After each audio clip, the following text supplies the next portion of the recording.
Folks, if you've listened to the Heard Tell program, you've heard our friend Gabriella Hoffman, but you need to make sure you're checking out her podcast, District of Conservation. It's a podcast exploring the nuances of true conservation efforts from DC and beyond. From topic discussions to exclusive interviews with conservation and energy newsmakers, Gabriella keeps listeners appraised of the latest news stories while elevating important voices. Listen to the District of Conservation on Apple Podcasts or wherever podcasts are played.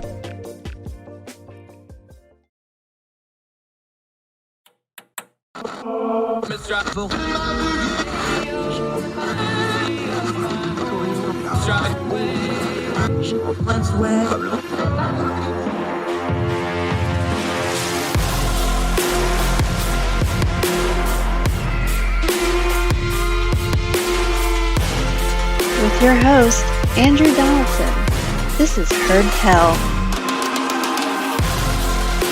Welcome back to Heard Tell. Okay, he's back. He's been here before. He's written all over the place. Star Tribune, Wall Street Journal, one of those I still haven't got for some reason. Yahoo News, recent graduate of Minnesota, but we're not going to hold that against him. Golden Gophers are welcome here for this day and this day only. We'll see how the football season goes before we go further than that. He's working on those LSATs, trying to get more knowledge jammed in there. He's a good guy. We're glad to have him back. Going to talk a little guns today. Benjamin Ianian, welcome back, my friend. Andrew, thanks for having me back. I'm glad to be here. Well, we'll have to quit talking to you once you become a lawyer, because then you're one of the, I'm kidding. We have lawyers on all the time. We just treat them a little differently. Congratulations on getting school done. Good to have you back. You've got a piece out. You were writing in Spectator. Let's start big picture. You know what? Let's do it this way. Let's actually go big picture and then zoom in on this, because I think the perspective is really, really important here. I think one of the biggest problems with gun control and gun rights, both sides of this argument, is when we only talk about it when there's an event, usually a tragic event or a legislative event. We had them back to back in this case. That's the only time people want to talk about these. And we never string them together, and we never look at it as a big picture thing, and we never look at it linearly instead of just as a sequence of things. I think that's a big problem, because I think a lot of the issues with this is we want to just deal with them in the individual things with whatever our priors were, and we lose perspective on this. Do you think that's a fair way to kind of frame this all up? I think that's a completely fair way to frame the discussion. I think that it is a problem that we seem to talk about this issue so often whenever a terrible tragedy occurs. And then if there's a lull where there isn't a big event in the news cycle, then the discussion kind of goes to the back burner and people don't talk about it as much. And so we're always discussing this issue when passions and tensions are the highest.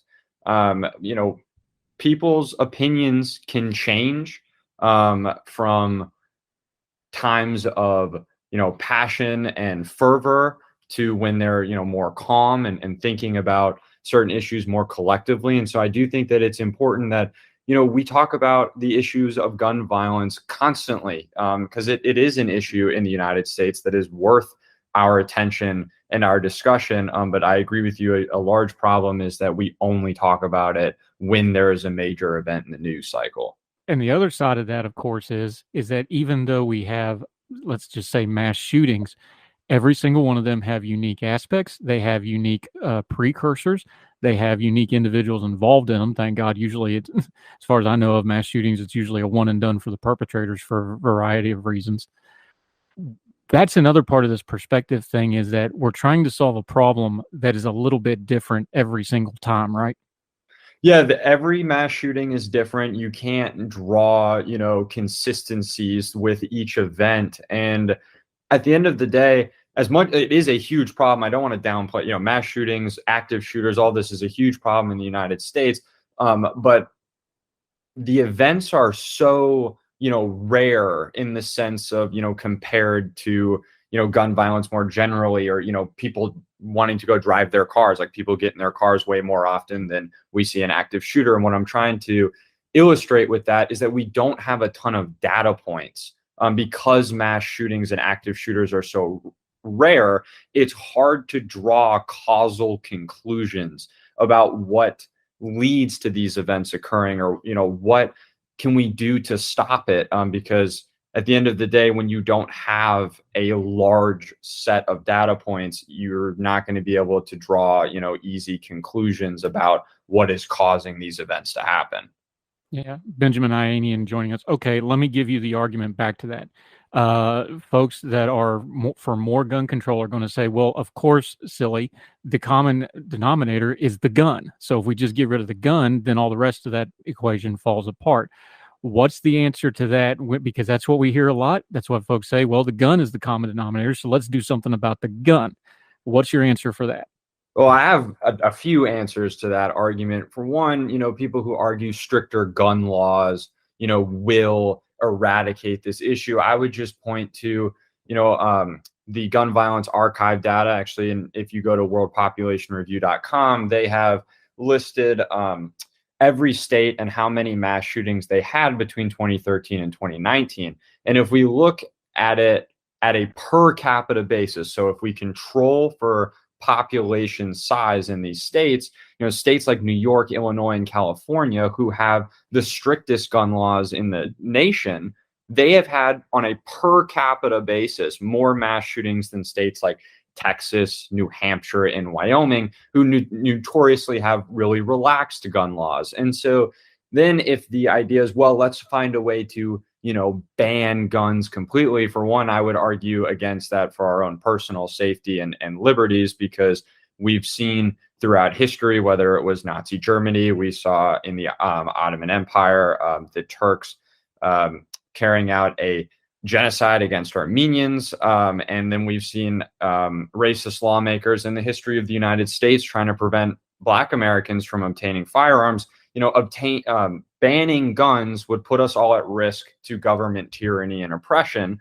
But then I also don't even think it is possible to ban guns. People love to point to Australia. Australia had a buyback program for their guns, but estimations are that only 20% of people actually complied with that buyback. And authorities have admitted that there is a large black market for guns in Australia, where even organized crime organizations are able to get fully automatic weapons. And so the idea is, if there is a supply of a good and there's enough demand, no matter how many laws we try to use to restrict the circulation of that good, we're just going to drive its circulation underground. We see that with drugs in the United States.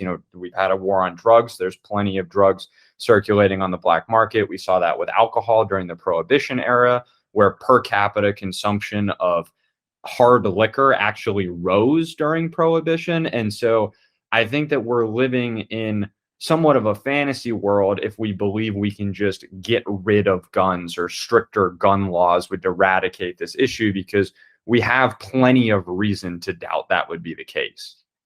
Yeah, Benjamin Iranian joining us. Now, here's the crux of the piece you wrote in the Spectator, though, is that the good guy with the gun, part of its narrative, there's some truth to it. And to be fair, this is a very small percentage. This doesn't happen that much. However, here's where I think we need to go back to the wider perspective before we delve into the specific examples you give. People are starting to see, we are seeing minority groups start buying guns more and more. We're seeing women is an exploding segment of gun owners in America.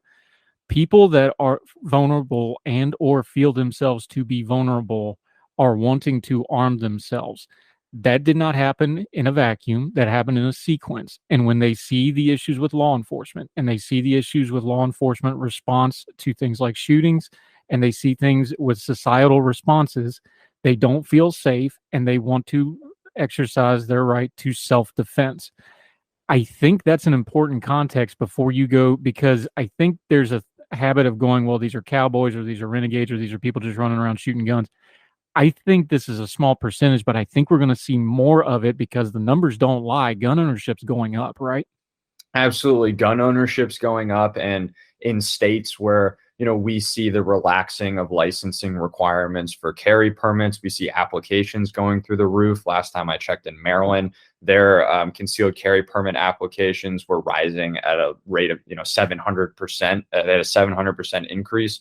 and permit applications at the time I wrote the Spectator article. And so, yeah, people are seeing what's going on with law enforcement. We saw in Uvalde an inexcusable law enforcement response to a school shooting. In Parkland, Florida in 2018, we saw a officer hide when there was a school shooter. And so people are arming themselves because they believe in their right to self-defense. They see that we are seeing active shooters across the country. It seems that almost weekly or bi-weekly, there's a new news story of active shooters, and we see law enforcement not always acting in the ways that they ought to. And so people are now taking seriously their right to self-defense, and as a result, they're arming themselves. Benjamin Ianian joining us on Heard Tell. We're going to take a quick break. When we come back, we're going to talk about a couple of the specific instances with good guys with guns or good Samaritans with guns. What can we apply? Also, what we can apply, because that's not going to be scalable in every situation. Tough topic again, gun control, Second Amendment rights, the eternal struggle between the two. Benjamin Ianian's helping us sort it out on Heard Tell, and we'll continue with him right after this.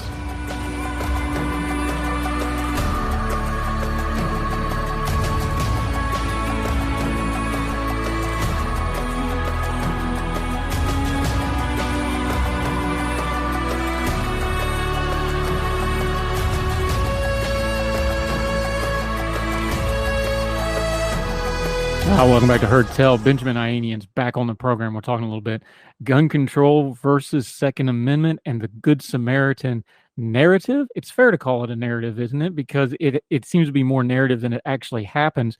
You actually did the research on this. When it does happen, what's some of the takeaways that you found? What's some of the common threads? It is rare. It's not scalable to every single situation. But when it does happen, what's some of the common threads you're seeing when you wrote about it? Yeah, so first, let me give an idea and a contextualization of how rare this actually is. And, earlier in our discussion, I said that, active shooter events are incredibly rare, which makes it hard to draw conclusions from them. And so from 2000 to 2021, according to Texas State University data, there were 464 active shooter events in the United States, which is defined as when there's an individual or multiple individuals attempting to kill or are killing multiple unrelated people in a public place. This is what we tend to think of when we're talking about, tragic mass shooting events. And so there were 464 from 2000 to 2021. And in 24 of them, the shooter was stopped by a legally armed bystander before the police actually arrived. And so the one that I focused on in my op-ed for the American Spectator was in Greenwood, Indiana. We saw an individual bring a handful of firearms and about 100 rounds of ammunition into a mall and opened fire in a food court. And a legally armed bystander, a 22-year-old, had his pistol on him and was able to neutralize the shooter within, I believe it was 15 seconds. And then in West Virginia in 2000, or just a couple months ago in 2022, in May, an individual stopped an active shooter that opened fire on a graduation or birthday celebration type party. They were able to stop the active shooter before the shooter could injure a single person. And so it is a narrative that, good guys with guns stop bad guys with guns, because it's not like this happens anywhere near most of the time there is an active shooter. But one thing that's important for context in that is that in many states, it was incredibly hard to get a concealed carry permit, really up until recently when the Supreme Court struck down a New York firearms regulation. It was incredibly hard in plenty of states. And as we see laws changing, we see more individuals being able to carry arms, and hopefully they'll be able to play a role in stopping these active shooters, because an individual who wants to go do harm to a random group of individuals, they don't care about the law. They don't care if they can legally own a gun. They don't care if they can legally carry that gun. If they're determined to cause harm, they bring those firearms wherever they're going. And so what you see is that law-abiding individuals can make us safer, because if they are armed and they know what they're doing and they're educated on how to carry a firearm responsibly, they can stop an active shooter before police arrive on scene. And now there are risks involved, because if you have two people shooting and the police show up, they might not know which one is the active shooter. And we've seen that go wrong in the past. At the end of the day, there are risks involved whenever there is a dangerous active shooter event. And it was my opinion in my piece that we are safer at the end of the day when law-abiding citizens are carrying concealed firearms, because they can act quickly instead of having to wait for police officers to arrive on scene if they aren't already. Yeah, now here we go. We're going to go to the devil's advocate argument again. And it is a fair argument to make, is like, you have armed citizenry, unlike the police, who have standards to carry their firearm. They have to be qualified. They have to train on it. Setting aside the part of police response not being what it should be sometimes, we know what they are, at least on paper, capable and expected to do. You do not have that with the citizenry, especially when 50 states can have theoretically 50 different gun laws. Some of them may have certain requirements for concealed carry. Some of them may not. Some of them may have open carry with no standards whatsoever. It's going to vary. That part of this is not going to change. We have a Supreme Court that is very favorable to gun rights right now, so I would suspect those court cases are going to trend that way, at least for the foreseeable future. The argument is, you don't know whether that good guy with the gun actually knows what he's doing or not. Again, the sample size you have, we have some success. There's also a potential for tragedy here, yes? There's absolutely a potential for tragedy. I think that is a completely fair counter argument, that, we don't necessarily know whether or not the good guy with a gun knows what they're doing to any similar degree that a police officer does. I think that is a fair, pushback. But what I would argue is that for the most part, people who they purchase a firearm, or there are firearms, in their family, and they've been taught how to shoot. I think that the one issue is, these people are viewed as, gunslingers that have no idea what they're doing. A lot of individuals who own firearms are very dedicated to understanding firearms. They have an interest in firearms. They enjoy going to the gun range. And so I don't think it's a fair characterization of individuals who tend to carry firearms, or individuals who go through the concealed carry permit process. I don't think it's fair to characterize them as gunslingers, which I feel a lot of individuals in the media do these days. But on top of that, there are states, 25 of them to be exact, that have constitutional carry, which says that if you do not, or if you are legally able to own a firearm, a handgun, then you can legally carry it in public without going through any permit process. And there are obviously dangers associated with that. I mean, imagine if I'm 18 years old, 21 for a handgun. Imagine I'm 21 years old, I purchase a pistol, I don't know the first thing about it, and all of a sudden I'm carrying it. There are obviously going to be dangers associated with that. There are other states who have incredibly strict licensing processes. They now just have to be objective, where they require live fire training, they require classroom training, and they require individuals to complete a test administered usually by a DOJ certified instructor to be able to carry a concealed firearm. I think that at the end of the day, those types of objective criteria, if we require those for individuals to be able to carry a concealed weapon, I think that would be able to quell some people's fears that, someone might not know what they're doing. But at the end of the day, I also believe most people who are actually inclined to legally carry a pistol on their hip tend to know what they're doing. And that's mostly from my own experience. I live in Northern Virginia, where not a lot of people own firearms. And I know a handful of individuals who do, and who have since moved to other states and obtained their concealed carry permits. None of them are the type of individuals that are just like, oh, I think guns are cool, let me go carry this around. And now there certainly are going to be those people. And like I said at the beginning of this podcast, there are dangers associated with guns. I think the benefits outweigh them. There are dangers associated when there's an active shooter event. What we need to think about is not what is a perfect solution. We need to think what is the best trade-off. And it is my opinion that it is a much better trade-off to allow law-abiding citizens to carry firearms with the risk that some of those individuals may not be incredibly well trained with their firearm, than to try to prevent law-abiding individuals from carrying concealed firearms and opening up, different gun-free zones and places where firearms are heavily restricted, to active shooters without any pushback, because at the end of the day, you're going to have to wait for law enforcement to show up, or you're going to have to hope that they act correctly. And so, is my opinion, the trade-off of allowing law-abiding citizens to carry concealed firearms outweighs the concerns with the small cohort that might not be as trained as we would like them to be.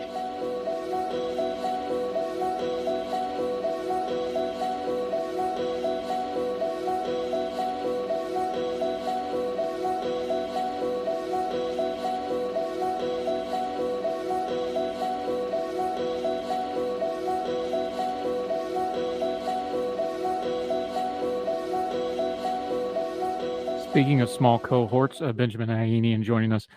We live in the real world, so this is just a real world question. Social media is what it is. It amplifies everybody, good, bad, or indifferent. Is the small minority of folks online who go way over the top with their love of the Second Amendment and their love of guns, the amosexual meme, some people call it. Let's just be real here. They're not helping. If you really like the Second Amendment and you're trying to argue for, gun rights, and there's a small minority out there that's probably not helping the cause here. What do you do about that? Because there is perceptions. Here's the problem. Both sides are going to grab the other side's extremes as the argument against the other side, right? I don't think you can solve that problem because people still have freedom of speech. But is there a responsibility for gun owners to kind of police their own a little bit, and 2A advocates to also reel in their own extremism, not just pointing at the other side's extremism? I think that being a jerk online and throwing your interest or your passion in other people's faces in a way that is meant to rile others up is annoying, infuriating, disgusting. I mean, to put whatever adjective you want on it, I think it is a bad thing for discourse. I think at the end of the day, we have an issue in this country of mass shootings. There's an issue of active shooters, and there's an issue of gun violence, and they're all wrapped in together.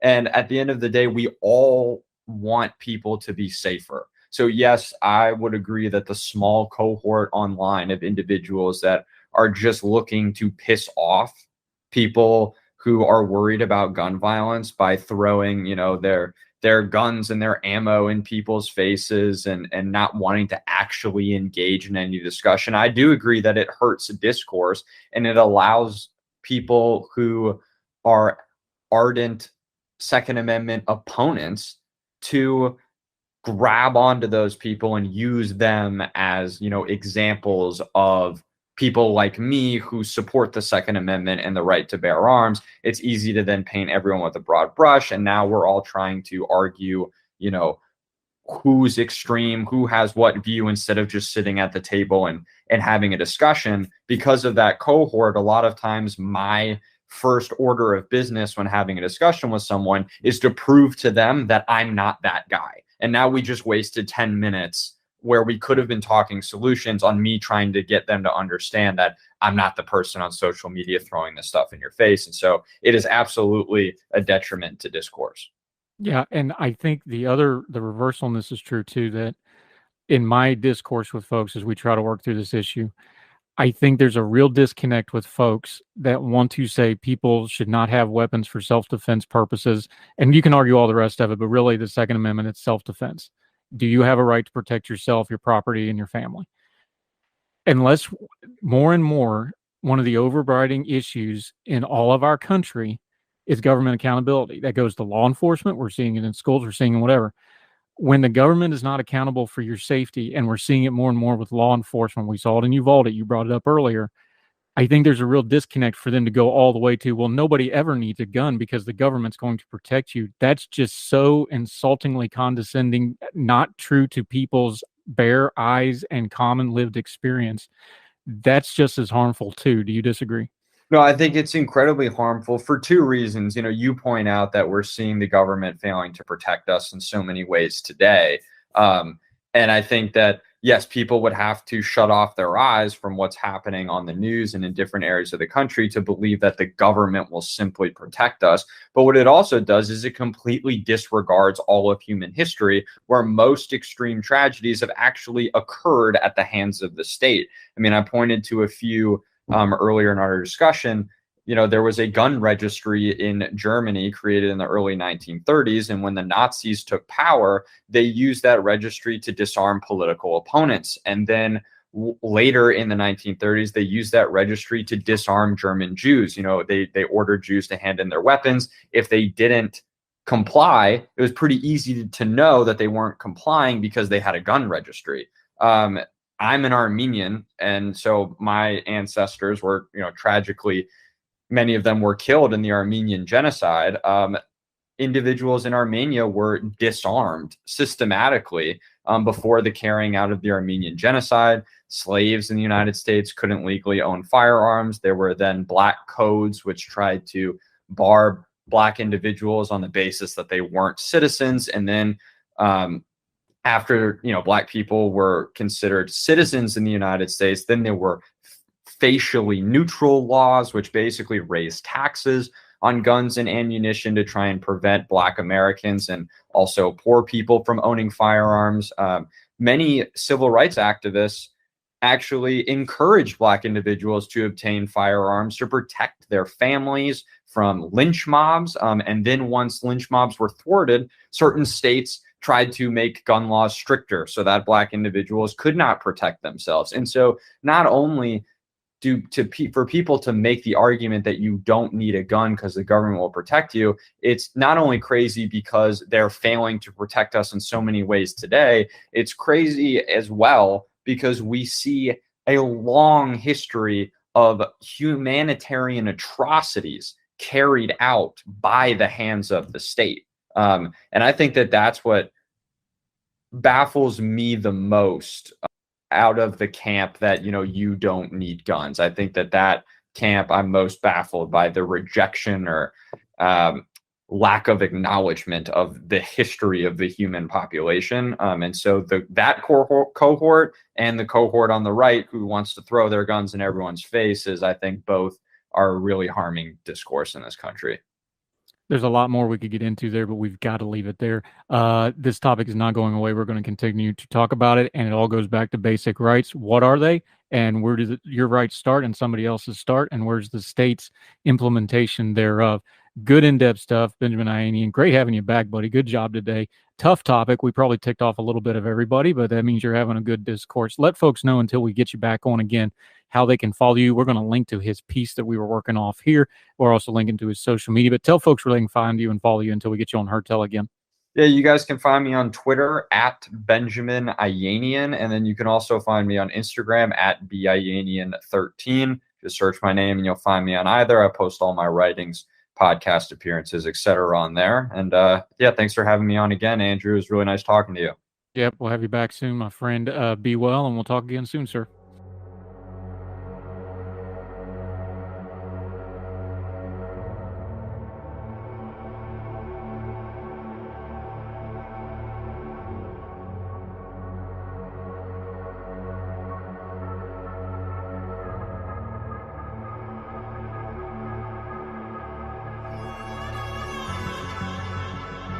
Welcome back to Hertel. Okay, we're going to talk war on drugs. We've talked about this quite a bit on this program. We're going to keep talking about it because this problem is not going away.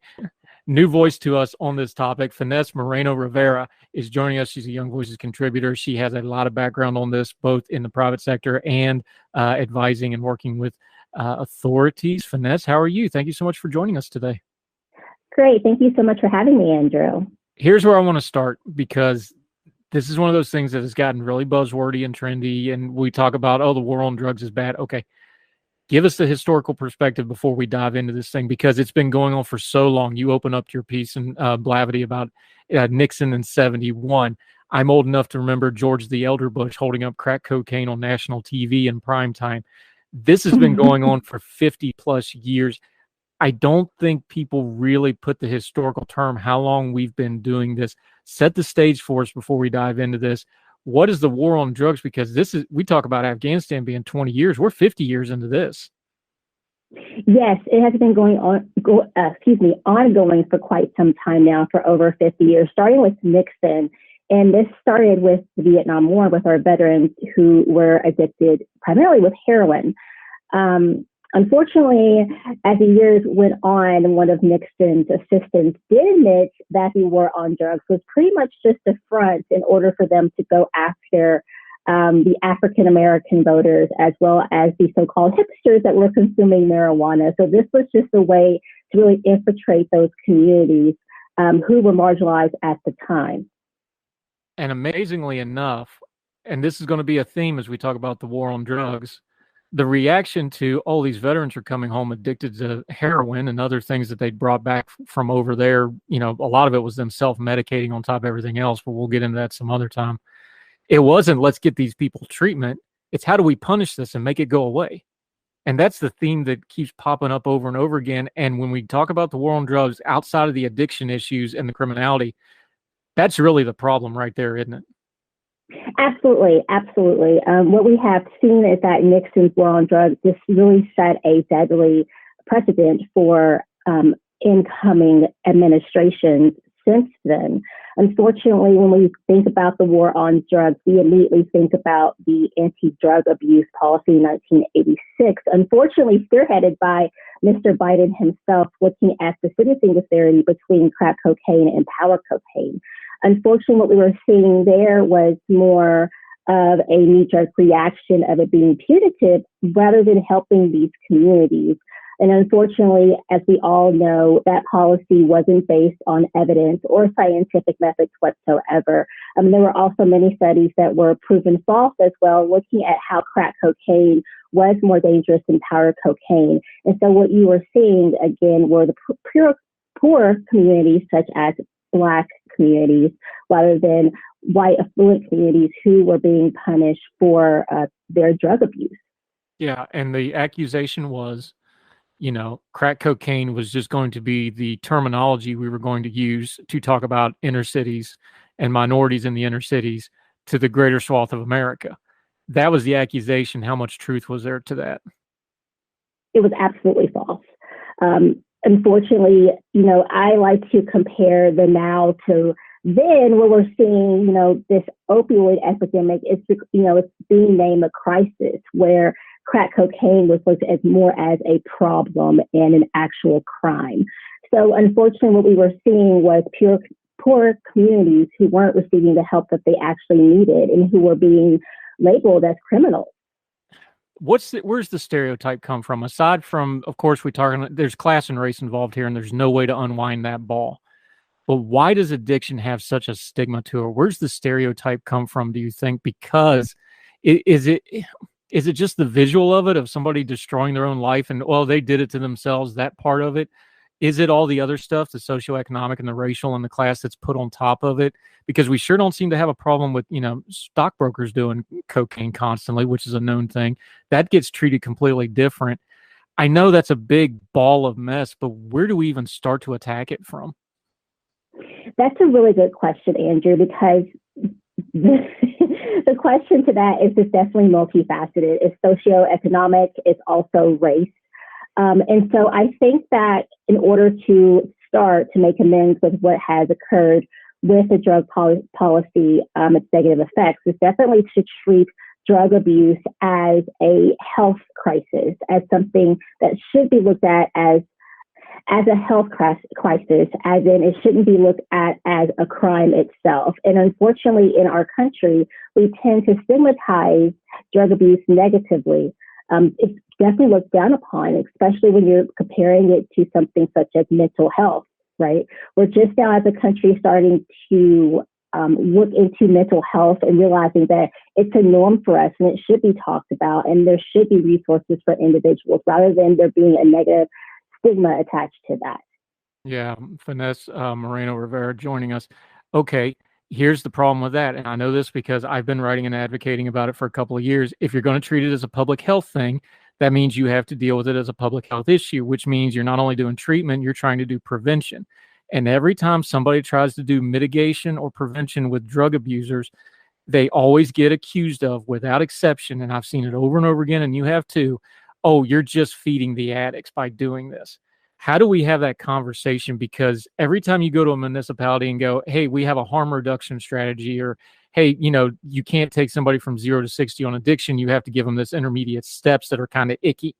How do we have that conversation with this? Because when we start talking about the war on drugs overall, that intermediate step of we don't need to be punitive, we need to do this treatment stuff, that's where the sticky part of this really gets ugly. And we don't seem to be able to communicate not only with communities, but just with like government agencies and others, can we?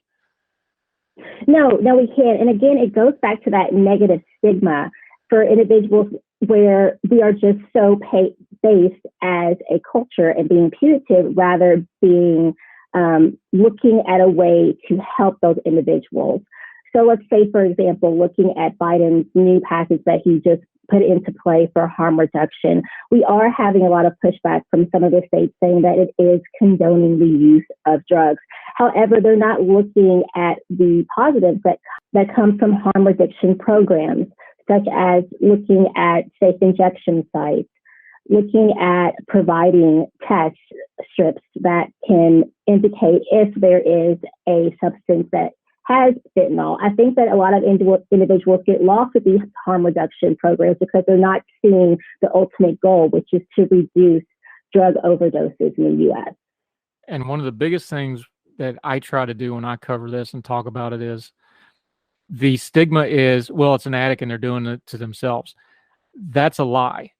The addiction is a bomb that goes off in these families and these communities because it destroys not only the person, it destroys their families. This puts enormous taxation on healthcare facilities, criminal justice facilities, the legal system, the court systems, the social service, especially in smaller communities or inner cities or places that are already strapped for resources.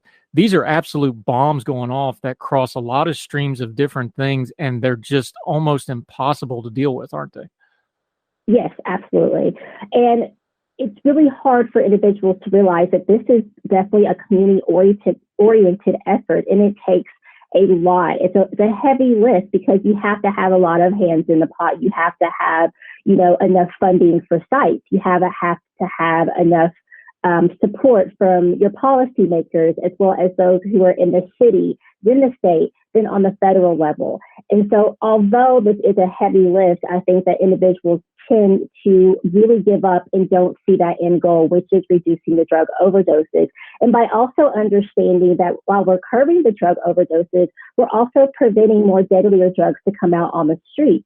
For example, we have a new flood of drugs known as benzodope, which is effectively just benzos that are combined with fentanyl, heroin, or cocaine. And what this does is it gives the user an even higher chance of overdosing. And unfortunately, benzodope has been shown to is not affected by Narcan. Narcan cannot reverse overdoses for benzodope as of right now. So what we're seeing is that users aren't getting help. They continue to graduate to more harmful drugs, which then opens up even more opportunities for drug traffickers who can come up with different cutting agencies and make drugs even more dangerous. Yeah, and it's important what you just said, because people are like, well, why is the overdoses spiking? One of the reasons they're overdosing and they're spiking and the death count has gone way, way up, even though the drug use hasn't gone up in a measurable same way. This new fentanyl, the benzodope you're talking about, these are not the drugs that we have been traditionally dealing with. This is a whole new beast, and even hardened drug users that their system is used for it, this stuff is just absolutely deadly, sometimes on the first take. This is very different than what we've been seeing over the past, isn't it? Yes, absolutely. What we're also seeing is now that fentanyl has our attention here in the U.S., again, we are seeing these drug traffickers who are able to find new ways to cut these drugs to make it cheaper, as well as easier to move. So they're always looking at the end of the day, their profit, how much money they can make. In addition, we're also having other individuals who, again, are making their own home labs, if you will, to create these drugs and then sell them. And the other problem with this, and we kind of already touched on it, but you mentioned it in your piece. I want to make sure we highlight it. The other parts that come with this, especially in Black communities, poverty-stricken communities, incarceration, STDs, mental health problems, then all the criminality comes in with that. There's no way to separate all that when you're dealing with drug use, especially when the drugs are getting more and more potent, which is going to affect these people more and more. Absolutely. You cannot disconnect the consequences of drug abuse within these communities. But then what also makes it worse is that they do not have the means to get the help that they need. So you're seeing more drug overdoses within the Black communities, communities of color. Another thing that I would also like to note is that because of, I guess, the lower seat, if you will, that colored individuals are on when it comes to our social hierarchy ladder, they are more exposed to the supply chain being lower, which makes them more prone to be exposed to stronger drugs, just given the fact that they are going hand in hand with the drug dealers themselves who are on the street. Yeah. Finesse Moreno Rivera joining us. We're going to take a quick break. When we come back, we're going to talk about some of the policy stuff like that that deal with the war on drugs. Trump, some of the stuff Biden's doing just recently didn't make a whole lot of headlines, but makes a whole lot of difference in how the war on drug is prosecuting. Then we're going to get into some solutions, hopefully. What can we do about a problem that seems nigh near unsolvable? Finesse Moreno Rivera joining us on Heard Tell. More with her right after this.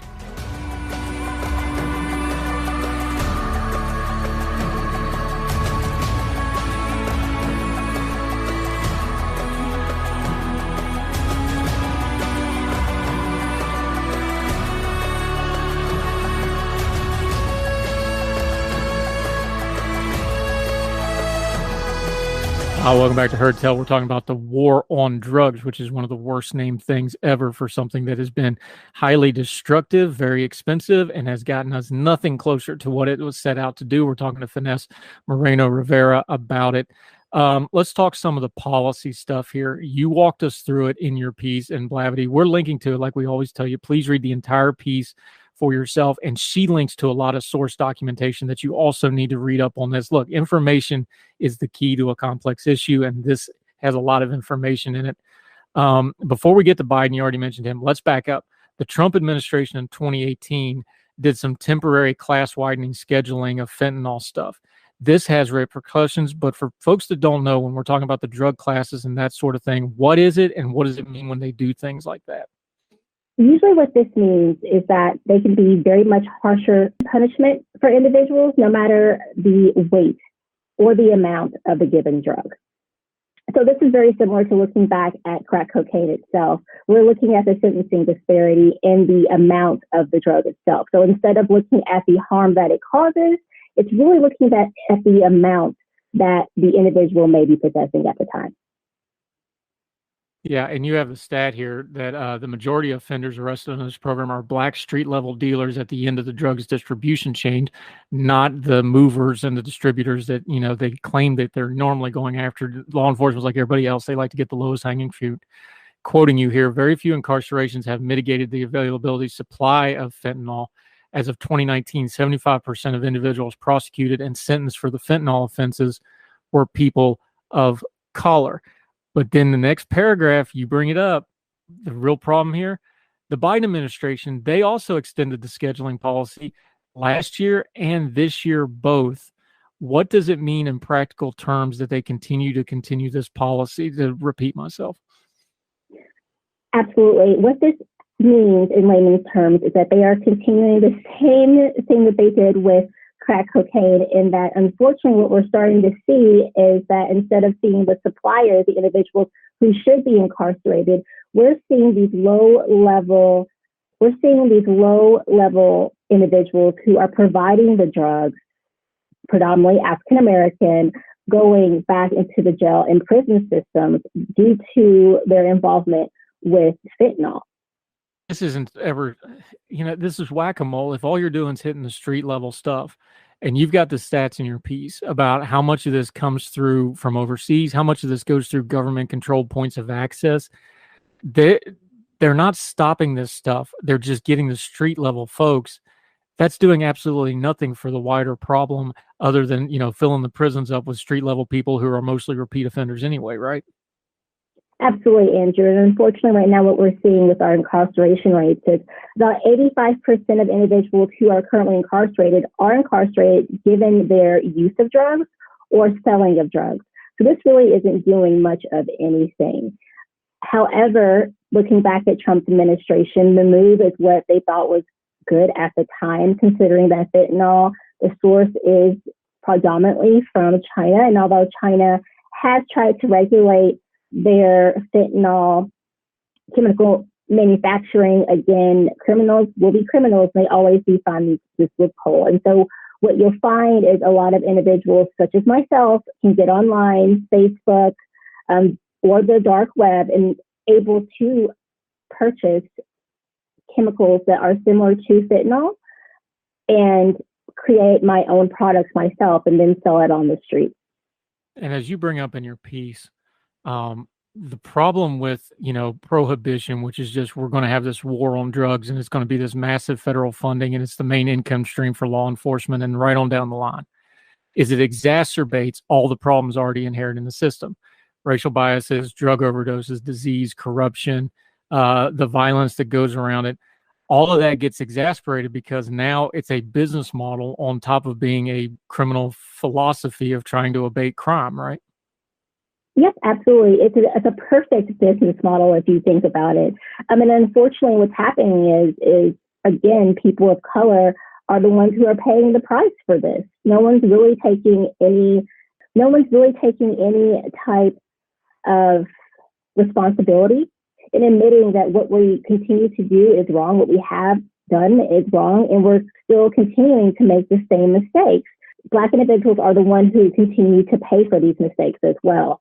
And unfortunately, what we're seeing now, especially with Biden's extension for fentanyl, it's not getting any better. And although he may be enacting these harm reduction programs, he still is not doing any better with keeping predominantly Black males out of jails and prisons. Now, there is some good news on this. You took a public health approach to some of your solutions that you would like to see put out. Black Americans statistically do respond really well to public health programs. We've got statistics, they do. So what's a couple of the things you were pointing out that they should take more of a public health and prevention standpoint than a punitive and law enforcement standpoint that might actually do some good here? Absolutely. Some of the solutions include safe injecting sites. I know that there was a lot of uproar online, as well as a lot of jokes with Biden mentioning with his harm reduction programs, syringes, for example, free syringes. That's a big deal because that also prevents diseases. So I know also there was a lot of pushback from the communities for safe injecting sites. Let's be honest, who wants a safe injecting site right down the street, say from, their kids' school or right around the corner from their neighborhood? So that's something that has had a lot of pushback, but has also shown to be very successful in preventing, again, the long-term goal of drug overdoses. Yeah, and one of the ones that popped through the news cycle and made headlines back a couple months ago was the crack pipe sleeve thing, if you remember that one, where everybody got in an uproar because because the problem is they were sharing pipes and it spreads hepatitis C, and we're having HIV spikes in drug communities and everything else. So they were trying to do that. And everybody went, no, they're giving out crack pipes. It's like, well, these are people that's going to do that anyway. So this goes back, and I'm going to ask the question again, because we touched on it at the beginning of our conversation, but I think it bears emphasis. How do you have that conversation with somebody who's just going to hear the term pipe or just going to hear the term injection site or syringe, and they're just going to recoil? Is there any way to have that conversation with somebody who's like, no, you can't go from 0 to 60 on addiction. You've got to give them some intermediate steps. These are those intermediate steps, or you get these communicable diseases that are not going to stay confined to just the drug community. Unfortunately, what I found when speaking with individuals who don't condone harm reduction, who do get that pushback, is they have yet to experience something that in their life. And life is part of living and learning. And not that I would ever wish anyone to themselves or have a loved one who has been through drug addiction, but it's really something that you don't think that is important and steps that need to be taken unless you lived it yourself or been in that situation or lived in those communities. So until we are able to have those open conversations and learn from each other, I honestly don't know how we're going to get over this negative stigma of individuals who do need assistance when working with drug abuse. Now, you had touched on the one that's the real firing point for a lot of the debate over the drug. You bring up decriminalization. Get into the nomenclature for me, because legalizing and decriminalization are two different things. So how are you using it, and define the term for folks so that they all know what we're talking about here? Absolutely. Thank you for bringing that up, Andrew. So there are different definitions for decriminalization, and a lot of different countries or even states, as I cited within the article for Oregon, define it in different ways. For myself, I would see decriminalization as non-punishable depending upon the amount of drug. And when I say decriminalization, I also mean decriminalizing, making legal, non-punishable, all drugs that we're seeing. I think it's also important to note, too, by doing so, we can really work on the racial bias that we're seeing. We can work on the diseases that are being spread. We can work on the corruption that's occurring. We can also work on taking away the power of these drug smugglers and drug traffickers themselves. We started out talking about the war on drugs and the history of it. We mentioned the opioid crisis. What's some of the lessons from the war on drugs that we should be applying to the opioid crisis? How much of it is a continuation and maybe an evolving of the same problem? How much of it is a very different thing that should be addressed differently, do you think? I think that the opioid crisis is something that should be addressed separately. And unfortunately, I see it being ongoing. There have been 3 waves in the opioid crisis. The first being, unfortunately, the abuse of prescription drugs, which was caused by overprescribing the opioids. Thank you, Purdue Pharma. Going on to second, given the fact that supply and demand was interrupted by this, the demand was high for opioids, but the supply wasn't there. So then you are seeing the second wave, individuals shifting to heroin. And now in our third wave, which is even more deadlier, it's fentanyl, which is also, as I've already discussed, combined with cocaine, methamphetamine, heroin, which is also driving our drug overdoses. So unfortunately, we really have to take this opioid crisis completely different, because what we're seeing is that it's going in waves for us in this country. And as of right now, we are starting to shift primarily into a fourth wave, where I do believe that instead of being reliant upon opioids such that are plant-based in themselves, we're going to start seeing a lot more deaths, as we have already seen with fentanyl, that are man-made. I really do think that we're starting to make a move because of opioids into a more synthetic space for drug use. And that's just going to become even more deadlier for us. Yeah, it's going to be more deadly for the people, and it's going to be a whole lot harder to police, because now you don't need a supply chain. You can make this stuff in your sink. It's going to be a real big mess.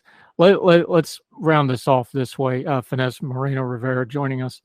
How do we understand the federal government is a leviathan, and it's hard to get a hold of it for any good reason whatsoever. What can the average person do to start talking about this? I'm talking about on their social media. I'm talking about amongst their friends and family when these things come up, maybe in their communities when they're having, a community meeting about, we just had it in Parkersburg, West Virginia, where they shut down trying to get a rehab facility built, even though they badly need one because the residents freaked out. Stuff like that. How can people in a practical way, not buzzwords, not theory, not, the big things we talk about, just when they're talking to each other on Facebook or texting or whatever the case may be, that can move this conversation forward, that they can start mixing into their discussions of, hey, this is actually a problem that we all need to deal with, and we can do this, X, Y, Z? I think it's really important for there to be open, conversation and discussion, similar to what you just said, Andrew, being able to be open and speaking with others. I think it's also very important that we continue to educate each other.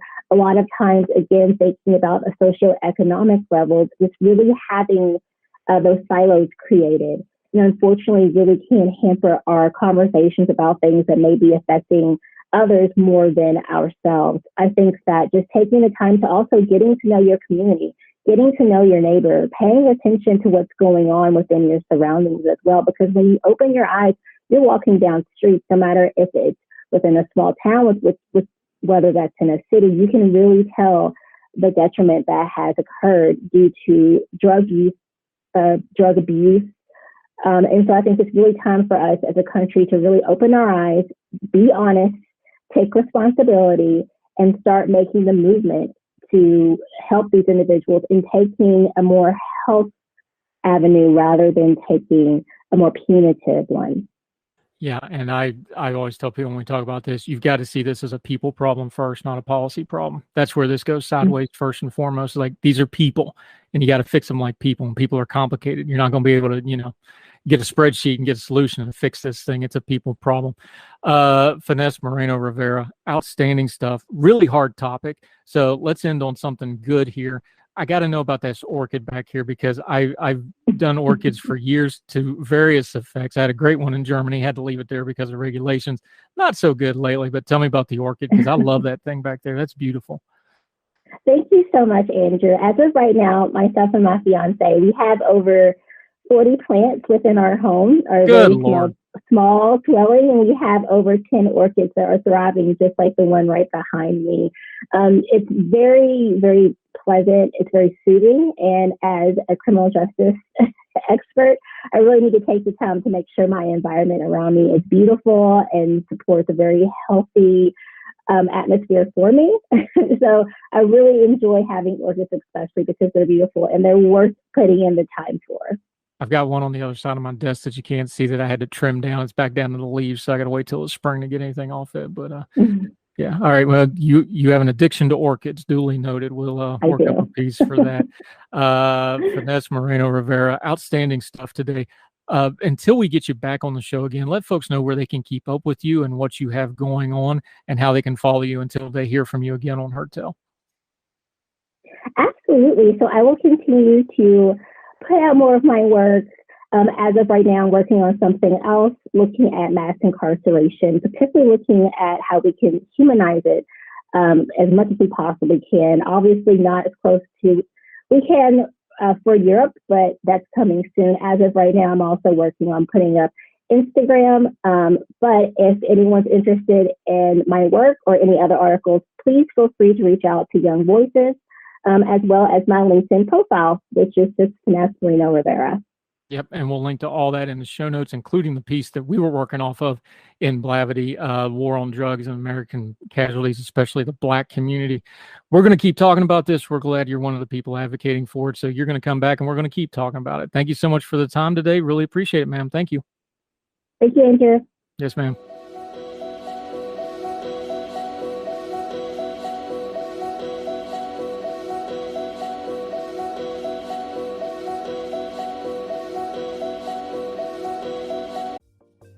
Folks, if you've listened to the Heard Tell program, you've heard our friend Gabriella Hoffman, but you need to make sure you're checking out her podcast, District of Conservation. It's a podcast exploring the nuances of true conservation efforts from DC and beyond. From topic discussions to exclusive interviews with conservation and energy newsmakers, Gabriella keeps listeners appraised of the latest news stories while elevating important voices.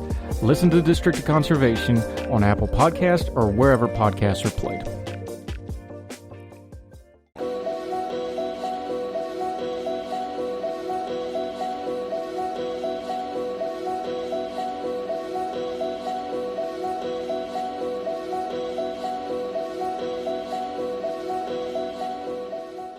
Welcome back to Heard Tell. Okay, it's been a while since we've seen him, but we're thrilled to have him back. Another of our great Young Voices contributors, Christopher Barnyard, London School of Economics guy. Again, they don't let people just walk in there. That's a very prestigious school. He's got all kinds of great writing credits, including this piece in the Wall Street Journal somewhere I haven't gotten into yet, but I'm going to keep trying real hard at it. Chris, great seeing you again, my friend. How have you been, sir? Yeah, been good. Thanks for having me on. Fantastic. Good to see you again. Half American and half Belgium and lived in Europe. Glory, what a combination. Yeah, no, it's been interesting moving from Europe and then to the UK and then to the US. So it's been a whirlwind. Let's actually just start there for a second before we get into the nuclear stuff, because people are always wanting to compare America and Europe when it comes to things like energy policy, nuclear policy, things like this. I was the reverse. I grew up in America, and then when I was in the military, I lived in Germany 2 different times. So I got to see it from that respect. Talk about that real quick, though, especially since you do political and cultural commentary now, how that shapes you when you go overseas, in your case, live overseas and then come over here, how that shapes you and changes kind of a broader perspective. Because I know that really, really changed how I saw the world.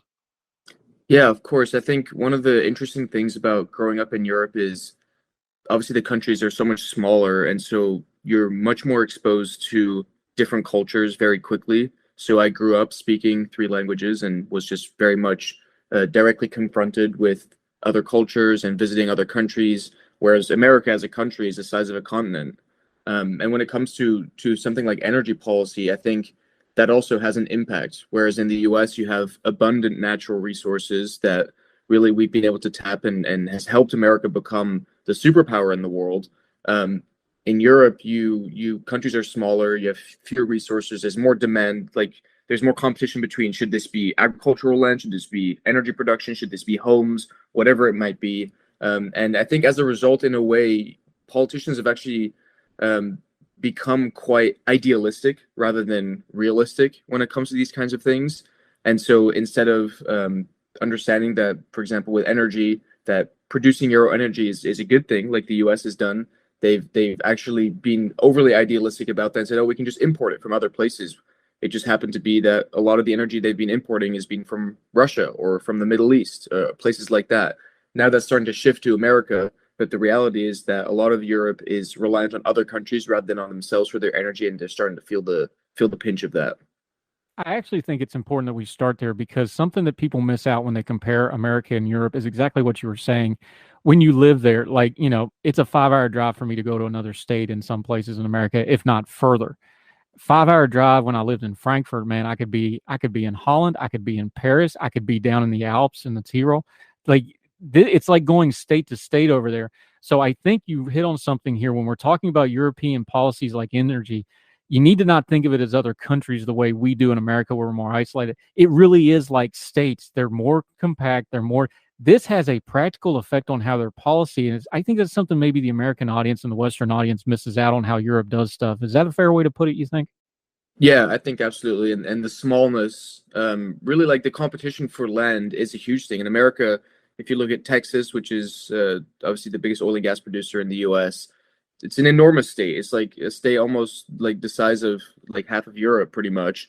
Whereas in Europe, like Belgium, where I grew up, is one of the most densely populated countries in the world because of how small it is and how many people there are. So it's obviously not as easy to just go and have vast swathes of land to explore your natural resources. You have other demands for it, and I think that's a huge factor in Europe.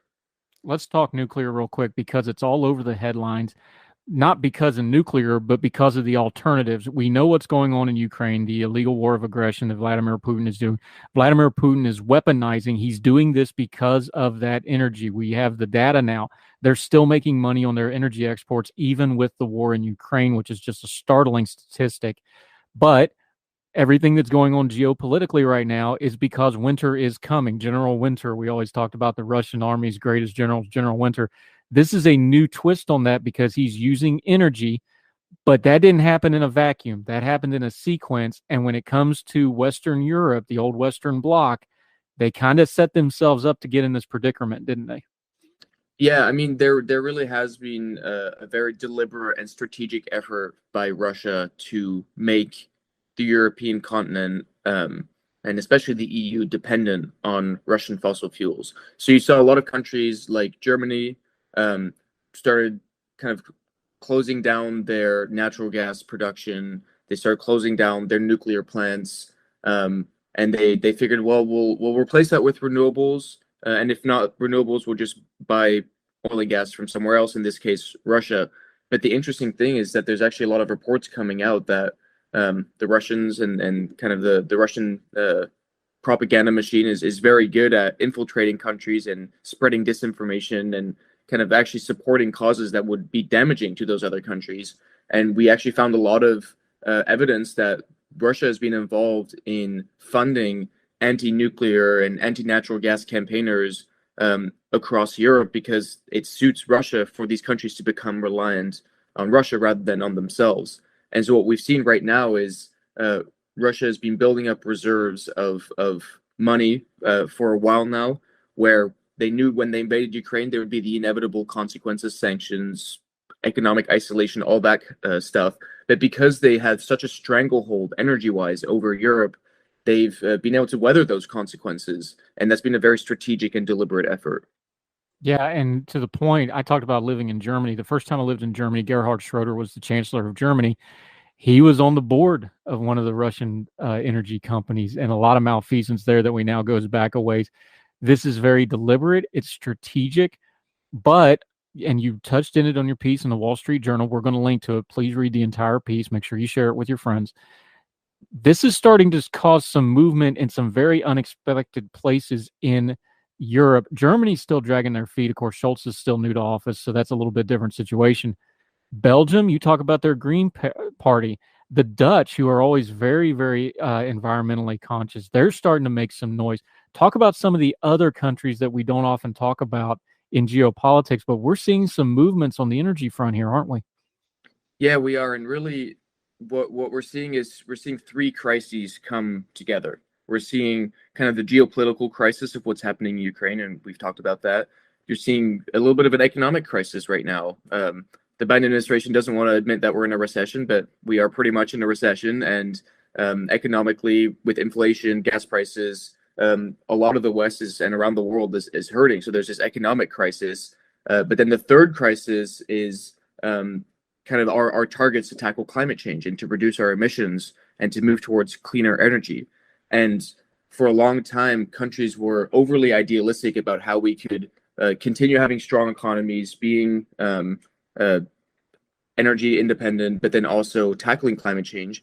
And the reality is, by shutting down natural gas, by shutting down nuclear plants, and relying on Russian fossil fuels, you're not going to achieve that. And so a lot of countries like Belgium, like the Netherlands, but really countries all over the world have been forced to realize that if they want to have a stable and secure supply of energy, they want it to be clean, and they want to strengthen their economies, they can't do that without nuclear power. Yeah, put your Belgium hat on for just a second. Of course, Brussels is the center of the EU, so it's a little bit different beast anyway. But a country like Brussels or like, the Netherlands that aren't on the front lines of the Ukraine stuff, but they're intricately tied to the rest of Europe. What are the common folks there thinking about all this right now? Because they think differently than Americans. We're very independently thought. Europe, it's a little different. They understand that this is all interconnected. Beyond the headlines and the noise of it, how are they seeing this situation? Like you said, this is actually three crises kind of meeting at the middle on a lot of things. This is stuff, they know these are crises. Like this isn't a surprise to any of them. What are they thinking as they look at this environment right now? Well, I think the evidence from Belgium, and I'll also add the Netherlands, because they're two very similar countries, and my father's actually Dutch, so I know both countries pretty well. But what they're seeing right now is, obviously they're shocked at what's happening in Ukraine, and I can imagine from the U.S. it's a little further for us to look at this, be like, oh well, like that's a terrible thing, but we're still like a continent and an ocean away. But if you're in Belgium and if you're in the Netherlands, you're still actually like relatively close to like what's happening, and obviously Belgium and Netherlands were important scenes in both world wars that happened on the European continent. So they're certainly kind of spooked about this, but at the same time they're seeing really the reality of bad energy policy come to fruition. Energy prices are going up immensely. Inflation is up immensely. They're not even sure they'll have enough energy reserves to get through the winter. And at the same time, they don't want to fund the war machine of Vladimir Putin. And so what's happened in Belgium is the Green Party had been campaigning very heavily to shut down Belgium's remaining nuclear reactors. The Green parties around the world tend to be pretty anti-nuclear, which is something I don't really understand, but they are. And they just realized that, well, if we want to make sure we don't buy Russian fossil fuels, and we want to make sure that we're tackling climate change and our people have affordable energy, we have to keep these nuclear plants open. So the Belgian Green Party did a huge U-turn and are extending the life of the country's remaining two reactors by a decade now. The Netherlands, which also is experiencing these war-induced energy shortages, are now actually hoping to construct two new plants, and they're actually pressuring the German government to try and keep their plants open. So you're kind of seeing this interesting movement in European politics towards understanding that you really can't do any of these things without nuclear energy. Yeah, and the attitude is important here because we know the policy arguments, we know the environmental arguments, we know the fiscal arguments. But at the core of this, people just have a weird thing with nuclear for whatever reason. And you covered in your piece, of course, Fukushima. In Europe, of course, there's plenty of people with lived experience with Chernobyl where they thought that might do really bad damage to Europe and did in some respects. Of course, 3 Mile Island here in America, even though that was actually a success story when you actually dig into the technicals of it. People are just weird about nuclears. Is that attitude change is going to be just as important as any ideological or policy pitches, right? Because the people's got to be ready to move there to move on it, right? Yeah, I mean, you kind of see that in Germany actually right now is because of the current crisis, Germans are realizing that the situation they have right now is just really untenable. And so opinion polling in Germany has actually shifted to the extent that a majority of Germans right now support keeping their last nuclear plants open. The CDU, the party that actually campaigned under Angela Merkel and then successfully agreed on the legislation to shut down all of the nuclear plants in Germany, they now are publicly saying maybe we should keep them open. And obviously they're no longer solely in power, and so you have the coalition government there, which is still very much kind of against this idea of keeping the nuclear plants open. But really, what you're seeing is that in places like Germany, places like Belgium, public opinion is starting to turn in favor of nuclear energy simply because they're being forced to. Yeah. Christopher Barnard joining us on Herdtail. We're going to get more into the nuclear part of this. We're going to continue to talk about his great piece in Wall Street Journal. It's not just Europe, Asia, and the Pacific Rim. A lot of questions about nuclear. Right here in the U.S., we're going to come closer to home, talk about some things, including current legislation up for debate. Might be some movement towards nuclear. Going to be talking about that. Christopher Barnard, Young Voices contributor, great writer, great guy. Going to continue with him on Young Voices right after this.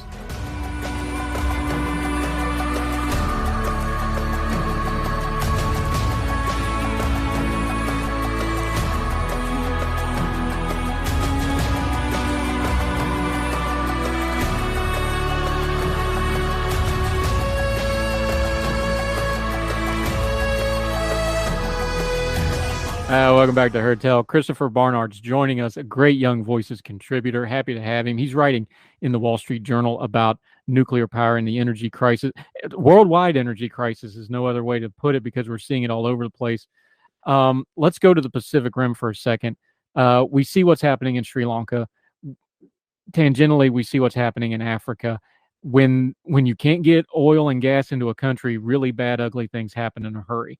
Japan's a lot more stable, of course, but they have that specter of Fukushima.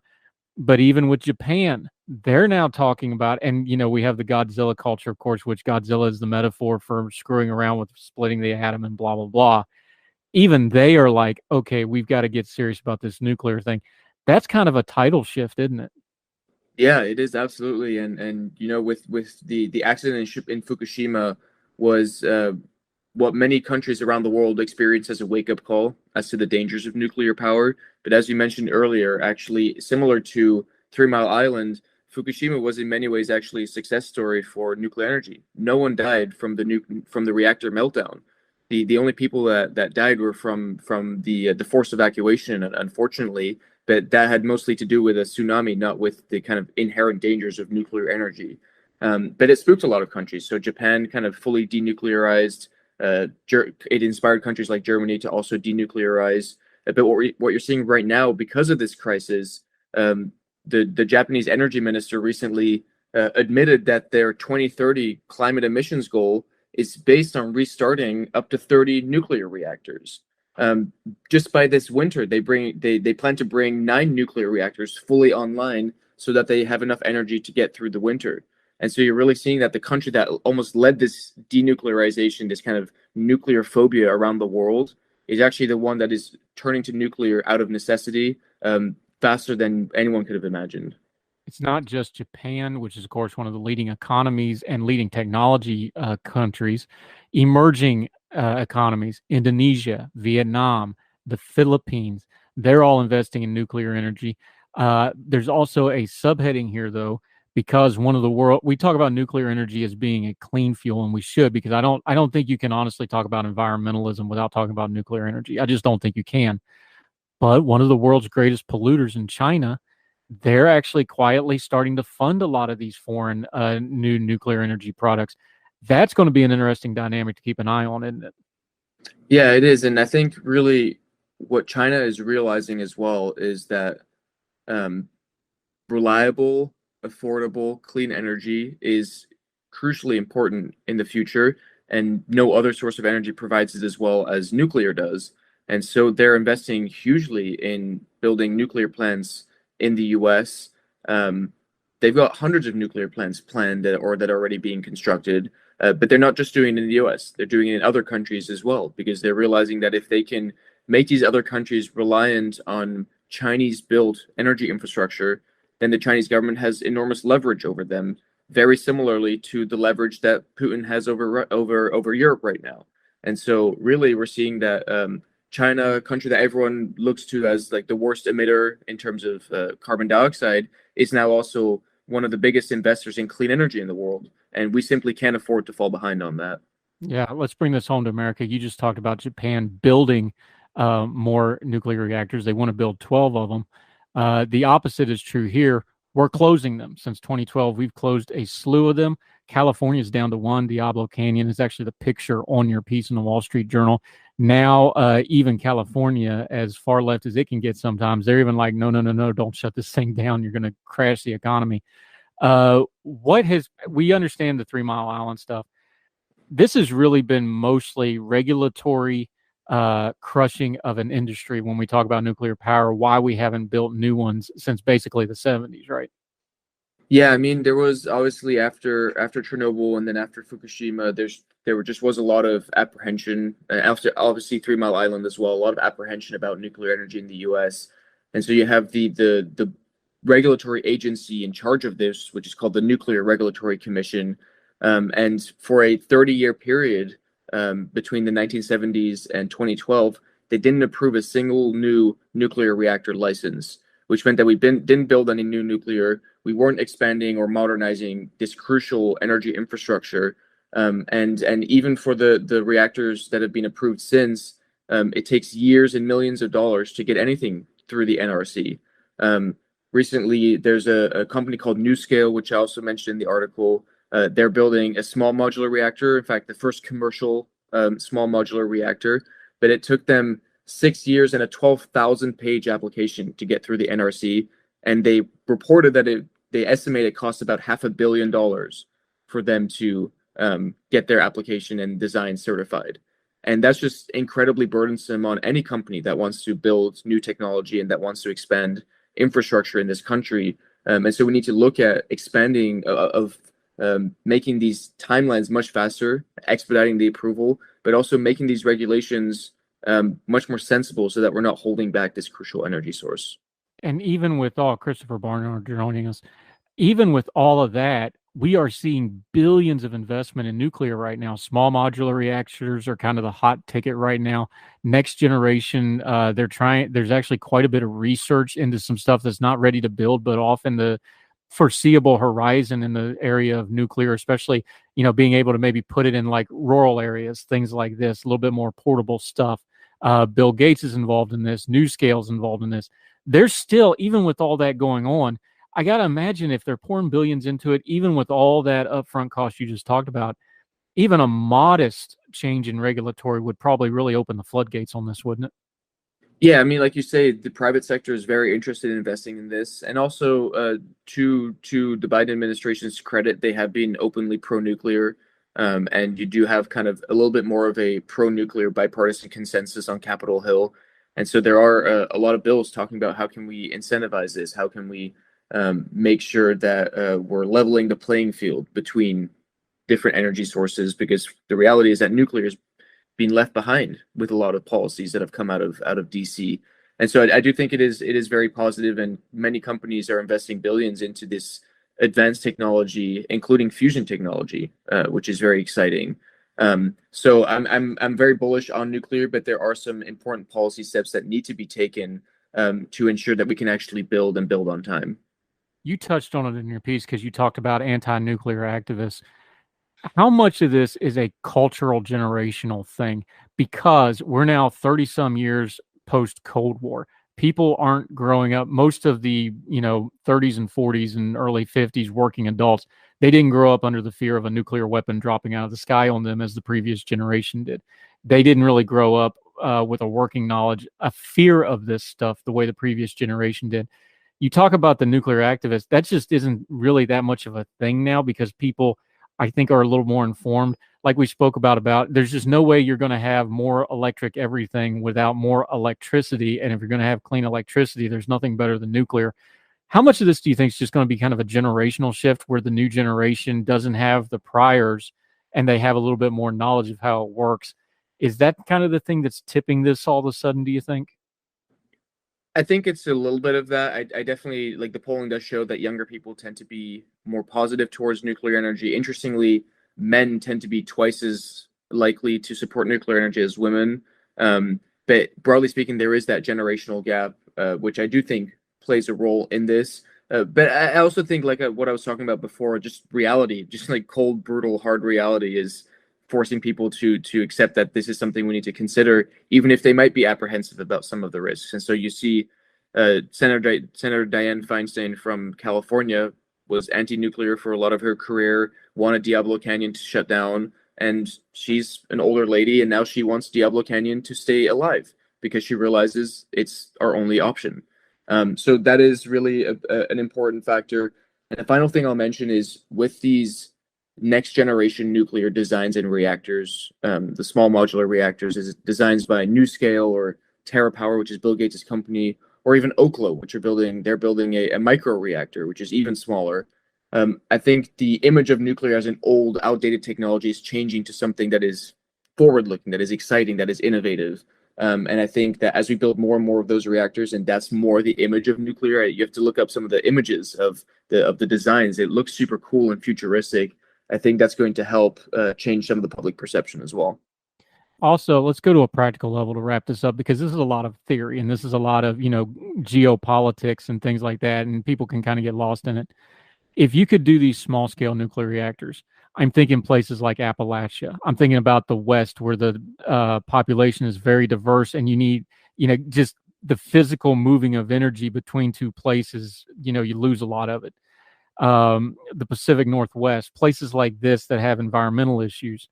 If you could get these small scale reactors into these local communities, what a game changer, not just environmentally, but also potentially economically, because now all of a sudden a place like Appalachia, you could get people in there that want to run businesses because their energy would be a lot cheaper. You could get them out in the Middle West where all that land you were talking about that's so controversial, plenty of it out there and cheap, relatively speaking. On a practical level, this could be a very important cultural, communal, and also economic thing for these communities, couldn't it?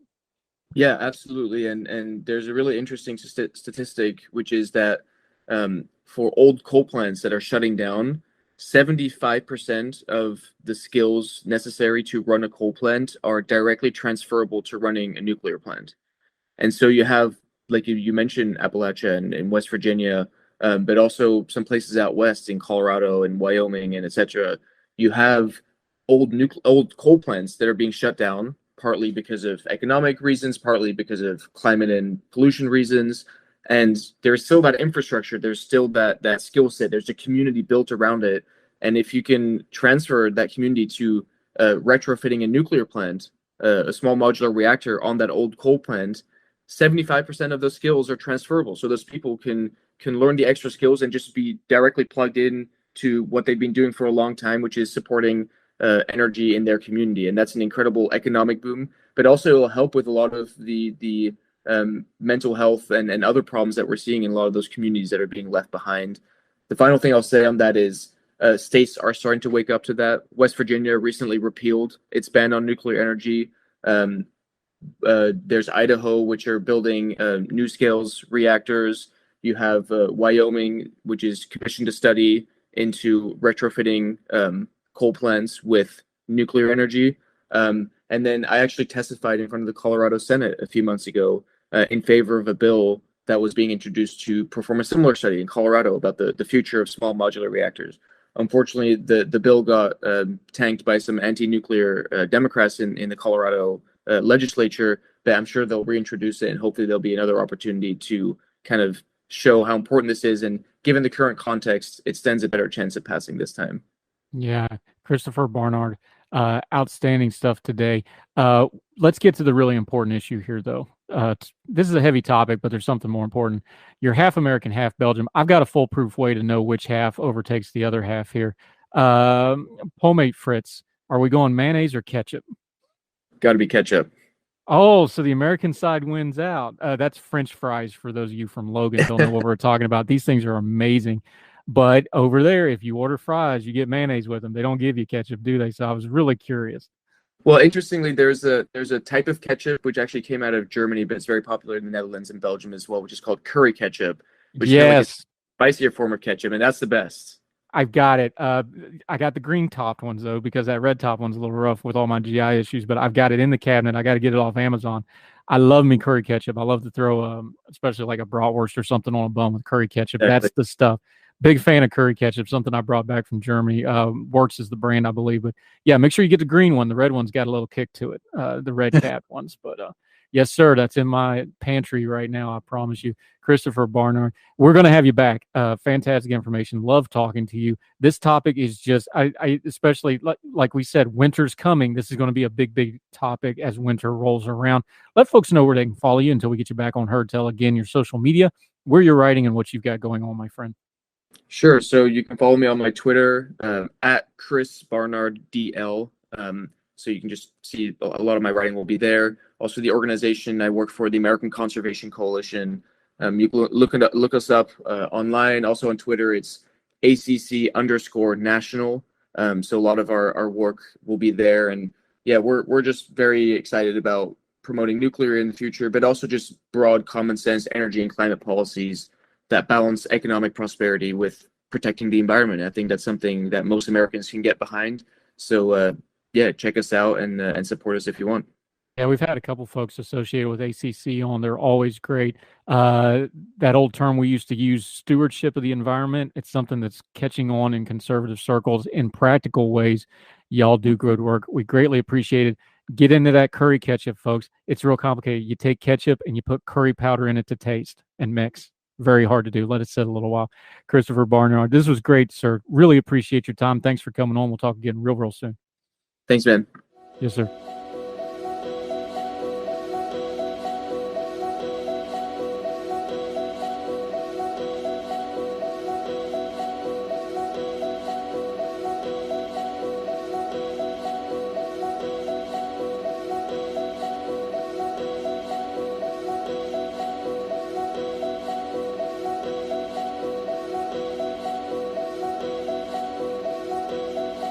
Welcome back to Heard Tell. Okay, we talk about overseas stuff a lot. We've been covering the UK, their policies, talking about that prime minister race in the Conservative Party. We don't always look at it from a policy and tax analysis, though, so we're going to turn to our friend over at the Tax Foundation. Sean Braid's joining us. He's an EU policy analyst there. He focuses on international tax issues, especially with Europe. Sean, great to have you with us. Appreciate your time. Thanks for having me. I appreciate it. Let's start right there. We talk about this stuff. Like, tax policy is one of those things. It gets wonky. There's charts. There's math. I don't like math. There's lots of big words. Why should we pay attention to overseas tax policy when we don't even have a real good grip on American tax policy, just to be honest about it? It's a great question. I think the best way to think about it is tax policies that's passed internationally in other countries, while they apply to the companies and the citizens and value things that you buy in those countries, they also apply outside of those jurisdictions. So, for example, a corporate tax rate in the UK might also apply to US companies that are doing business in the UK. So that's just one example, but there are many reasons why we should really care about what other countries are doing in tax policy. Now, especially true with the UK. This gets complicated in a hurry, but just to give the background, we understand this is a post-Brexit issue. We don't know all the issues because they're still sorting them out. They're still trying to figure out things like trade unions and what such. But this is a big deal. It changed how a lot of things were doing with the EU, with the UK, and, you know, it trickles down. It affects how U.S. policy goes as well, right? Absolutely. I think one of the main points here is really to focus in on the Good Friday Agreement. This has been brought up. I'm sure your listeners and your viewers know very well about Brexit and the Good Friday Agreement generally, but one aspect of it that outgoing Prime Minister Boris Johnson has talked about recently is reneging a bit on the deal that he came up with the EU when they left the EU, talking about how Northern Ireland trade would be regulated, talking about what that might mean for a hard border. And so while that's not necessarily tax policy directly, it certainly impacts trade, taxes, and the economy in a way that could definitely affect U.S. companies and also the politics of the U.S. On the other side, I know that when representatives from Ireland were in the United States previously over the last year, House Speaker Pelosi had mentioned that she was very much still in favor of the Good Friday Agreement, and if the UK did anything to ruin that agreement, it would certainly affect relations between the US and the UK. So that's just something also to keep in mind. Yeah, Sean Berry joining us. Before we dig into the UK though, let's talk about wider Europe for just a second, because when we hear taxes, Americans, we think very certain things. We think our tax refunds, we think about, withholding, we think about our W-2s, these sorts of things. Taxes in Europe are not only different, they're done very differently. Like when I lived in Germany, I had to do my VAT book because I had vouchers because I was military. You have VAT taxes. You have universal health care that has to be paid for. The tax system in Europe is different. So when we say taxes to a European, you've studied this, you've been over there, they're hearing almost a completely different concept in taxes than what we really think of, right?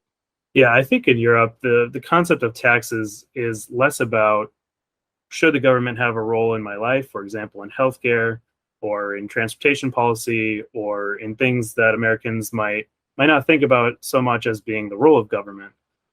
In Europe, those things are generally assumed to be the role of government. And therefore, they understand that taxes play a role in paying for those things. So, for example, in Scandinavian countries, they have a high tax rate on individuals. For example, in Denmark, I believe it's almost 55%, the top income tax bracket.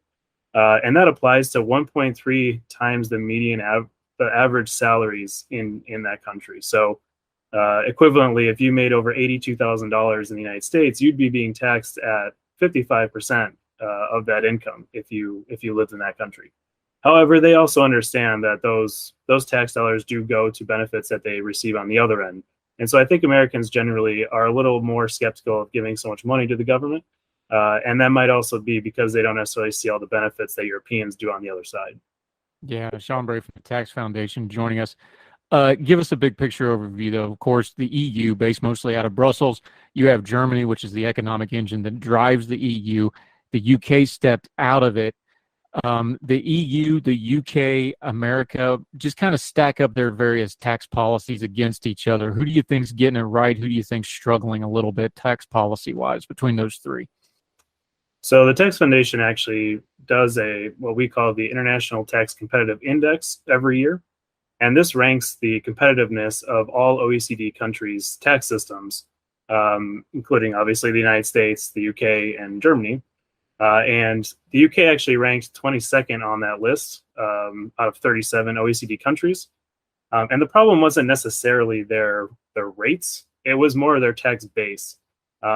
They have a lot of issues in terms of having a broad base, which at the Tax Foundation, we believe in pro-growth tax policy, and that includes broad-based tax policies.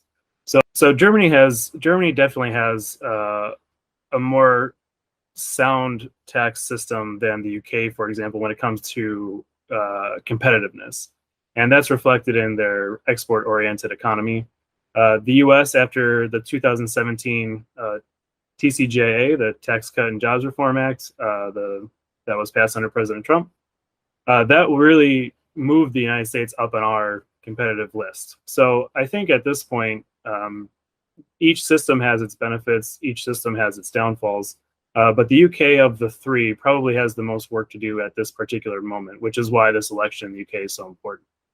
Like we talked about before, tax policy, again, it gets wonky, it gets ideological, it gets theorized really quickly. The UK has some really practical built-in reasons why they would have those issues. Number one, this is going to be shocking to some folks, It's an island, so you got to, everything's got to, just basic transportation in and out. It's just a different system than Germany, which is centrally located. Number two is it's not really a big country population-wise, so their tax base is decently small when you compare it to other countries. When you're looking at tax policy, sometimes we just overlook kind of the bare bones stuff like population, like geography, right? I think that's right. There's a good argument to be made for eliminating carve-outs, specifically for, as you mentioned previously, the value-added taxes, which is a consumption tax. We actually don't have that here in the United States. It would be most similar to a sales tax. But European countries all have, for the most part, a value-added tax.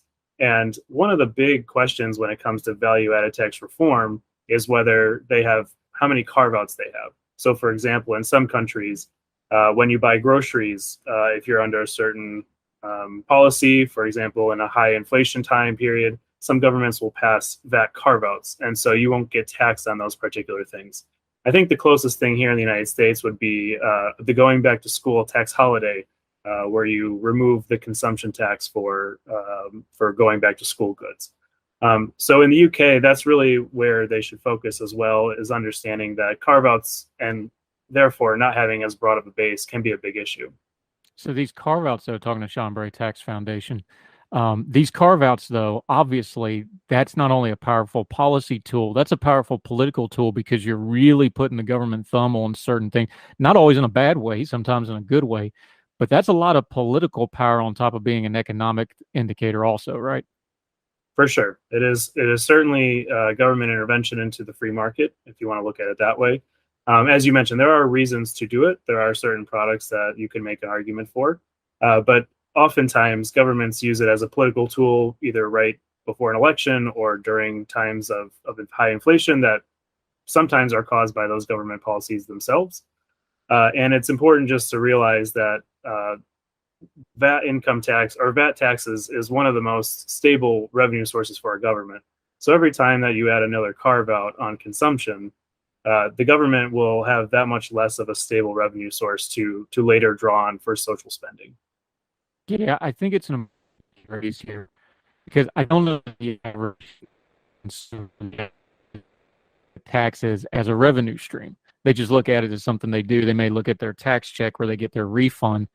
Talk about, though, and explain how important that is because the government 100% looks at taxes as a revenue stream. This is something that's so important. Look, this is the very first thing they put in the Constitution after what the legislator does, after what Congress does.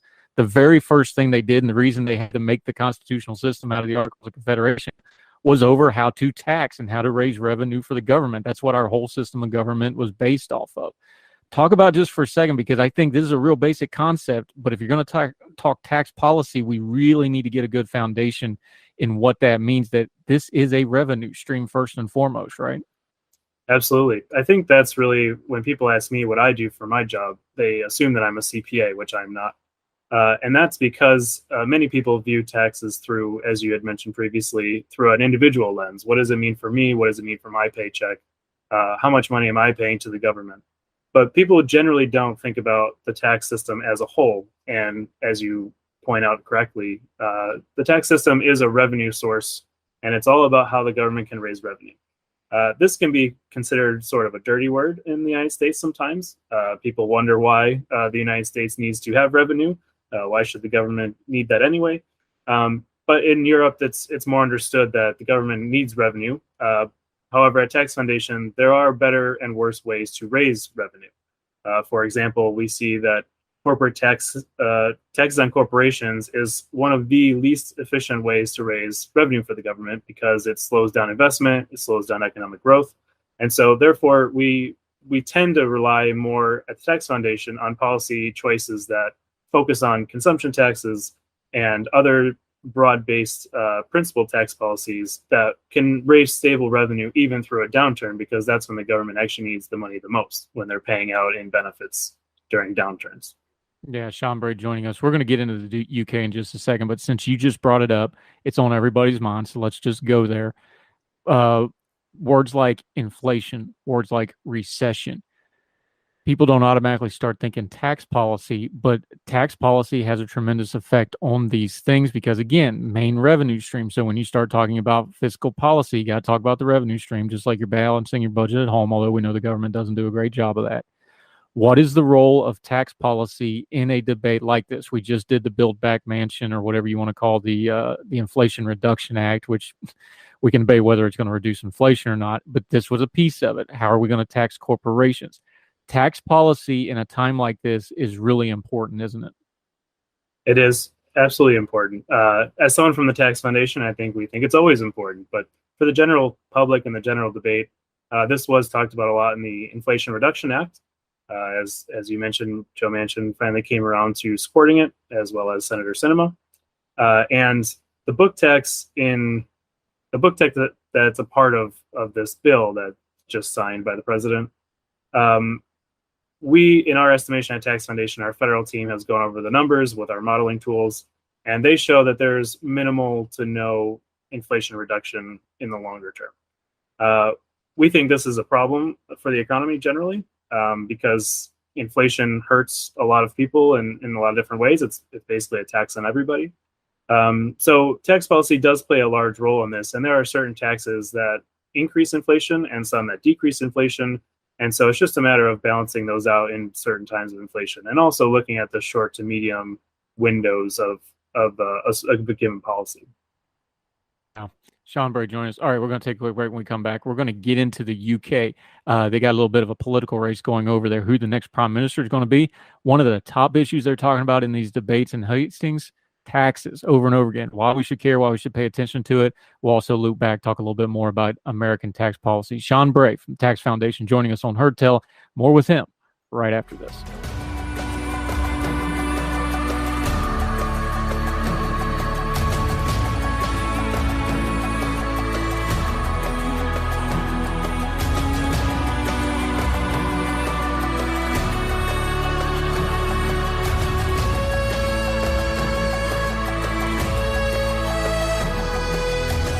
Welcome back to Heard Tell. We're talking to our friend Sean Bray from the Tax Foundation.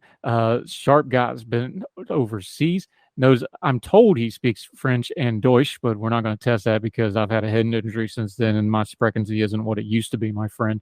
But let's go back overseas, the UK. We've been talking about this with our UK contributors. Outside of the cost of living crisis, they're talking about taxes more than I can ever remember politics in the UK talking about taxes. It's really kind of phenomenal to watch, especially for the Conservative Party. Why should an American audience pay attention to something like the UK's tax policy? We talked about it with the EU a little bit, but just break it down for us. Why is it important that one of the leaders of one of our closest allies paying attention to what their tax policies are? Yeah, I think one reason that Americans should really care about what's going on in the UK at the moment in terms of tax policy is that London specifically, but the UK more broadly, was always seen and used by American companies abroad as the gateway to the EU. Now that the UK has left the EU, some rearrangement has taken place. Some companies have moved from London to Dublin or to the continent of Europe, but it's still a hub for American businesses operating over in Europe. And there's a lot of good reasons for that. For example, certain tax policies, the language, cultural similarities between American business and the UK. So there's a lot of reasons why American companies choose the UK to do business with their overseas partners in Europe. However, one of the main discussions right now in this election race is talking about whether to change the corporate tax rate in the UK. And it's currently at 19%, and Rishi Sunak is proposing to up that to 25% by April 2023. Liz Truss, on the other hand, has said that she will not do that.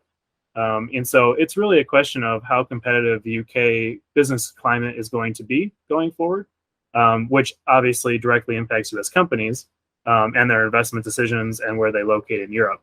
So there's definitely an economic impact on not only the UK, but the United States based on what their tax policies are. Yeah, and a good recent headline example for the average person that doesn't keep up with economics, when the Russian sanctions of the oligarchs started, almost all of them went through London because that's where almost all of them do their banking internationally. So London and the UK has always kind of been that central hub, although some of it's moved to Frankfurt and other places. Let's talk about the corporate tax rate, though. Compare it for a second so folks know, because I'm something like 60% of Americans can't name the three branches of government. I'm pretty sure most Americans probably don't know what the corporate tax rate is. So just compare it, the UK tax rate to the American tax rate. What are we talking about? What's the similarities and what are the differences? Yeah, so I think a good place to start actually is referring back to our index. Actually, in the OECD average is around 23% this past year. So the UK going from 19 to 25% under Rishi Sunak would actually be increasing the corporate tax rate above even the OECD average. Currently, the United States is around 21%. President Biden has talked about changing that recently, but for now it's at 21%. So that would certainly put the UK at a disadvantage relative to the rest of the United States and the OECD more broadly when it comes to tax competition. Yeah. When you hear somebody like Rishi Sunak, he was the head of the Exchequer, which is kind of like our Treasury, although a much more powerful role. He's a smart guy, Stanford educated. He knows these numbers backwards and forwards. How much of this is political and how much of this is good policy? Because they keep talking about taxes, so the appetite is there. They have the cost of living. Is the policies they're putting out matching what the country needs that's having a cost of living crisis, though? Without being too political on my side, of course, we try at the Tax Nation just to take the numbers as they are. I think that there are merits to both sides. However, in a time like this, for example, Liz Truss's plan is to keep the rates where they are, to lower tax rates. And lowering tax rates in a time of inflation can have negative effects.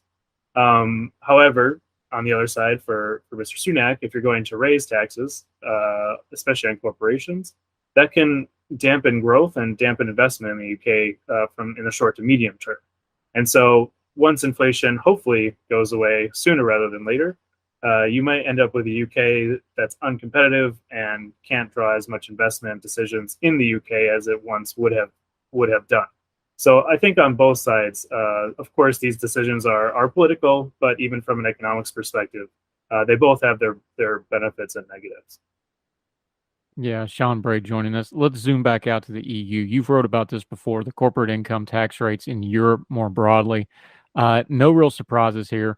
Germany's number 2, France is number 3. These are traditional powers, traditional large economies. They're allies of us, obviously.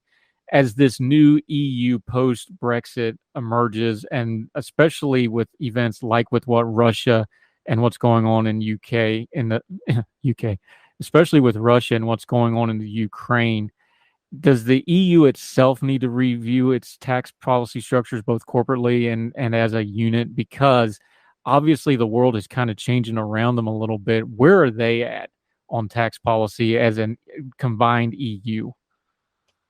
That's a great question. So I think the first thing that's important to know for your listeners and your viewers is that the EU actually doesn't have taxing power per se. It's a member state competence. So in the United States, for example, the equivalent would be if only the state governments could raise taxes, but the federal government could not. That's generally what's happening in the EU broadly. However, that has been called into question recently, as you mentioned, because of the war and because of other surrounding kind of geopolitical effects that are around the EU. So there is a push within the EU and the European Commission, especially in the European Parliament, to look at what they call own resources. So own resources is a way for the EU to gain money for itself into the EU budget. And so instead of relying on member states and their governments, for example, the French government or the German government, the EU is contemplating policies to raise its own money for the EU's purposes themselves. They already have a certain amount of what they call own resources that mostly comes from governments directly to the EU, but they are looking to expand their own resources to combat some of these other issues in the world. So that's an ongoing debate in the EU that has a lot of different consequences economically and politically. Yeah, it's funny you said the member states, because again, that's almost sounds like the Article of Confederation, which is what brought us our current system. That was the problem. They couldn't raise enough revenue for the federal government. They didn't have power to enforce it, among other issues, but that was kind of the big one. Let's bring this back to the U.S. for a minute, though. We don't how are we talking about taxes and tax policy in America right now in the discourse? We don't really talk about it as much. I don't think we talk about it as much as we used to. Like, we don't even have politicians just say, let's lower taxes. It's just a buzzword like we used to. There just doesn't seem to be the same discussion that there used to be maybe in a previous generation of politics. Is that a good or a bad sign that we don't seem to really talk about tax policy unless it's a specific piece of legislation or something like that? Am I imagining that, or is that a trend? It might be a trend. I'm not. I don't have a personal opinion per se on that. I haven't studied it too much, but I think in general, our politics is divided, obviously, in all kinds of social ways and political ways. I don't think taxes is necessarily an attention-drawing topic for some people in our times. The debate tends to be focused on the spending side of things, and of course, taxes, nobody wants to talk about those because it's much easier to sell politically a spending program rather than a tax increase to pay for those spending programs. So I think when it comes to politicians and the way we, in our discourse, we talk about taxes, it's not always the most popular thing to have to explain that we're going to be taking more of your money if in a tax increase, or it can also be very complex and very in the weeds. And I think for most people, it's not very interesting. So especially in a political world where headlines grab the attention of most people, tax policy generally doesn't make it onto the front pages.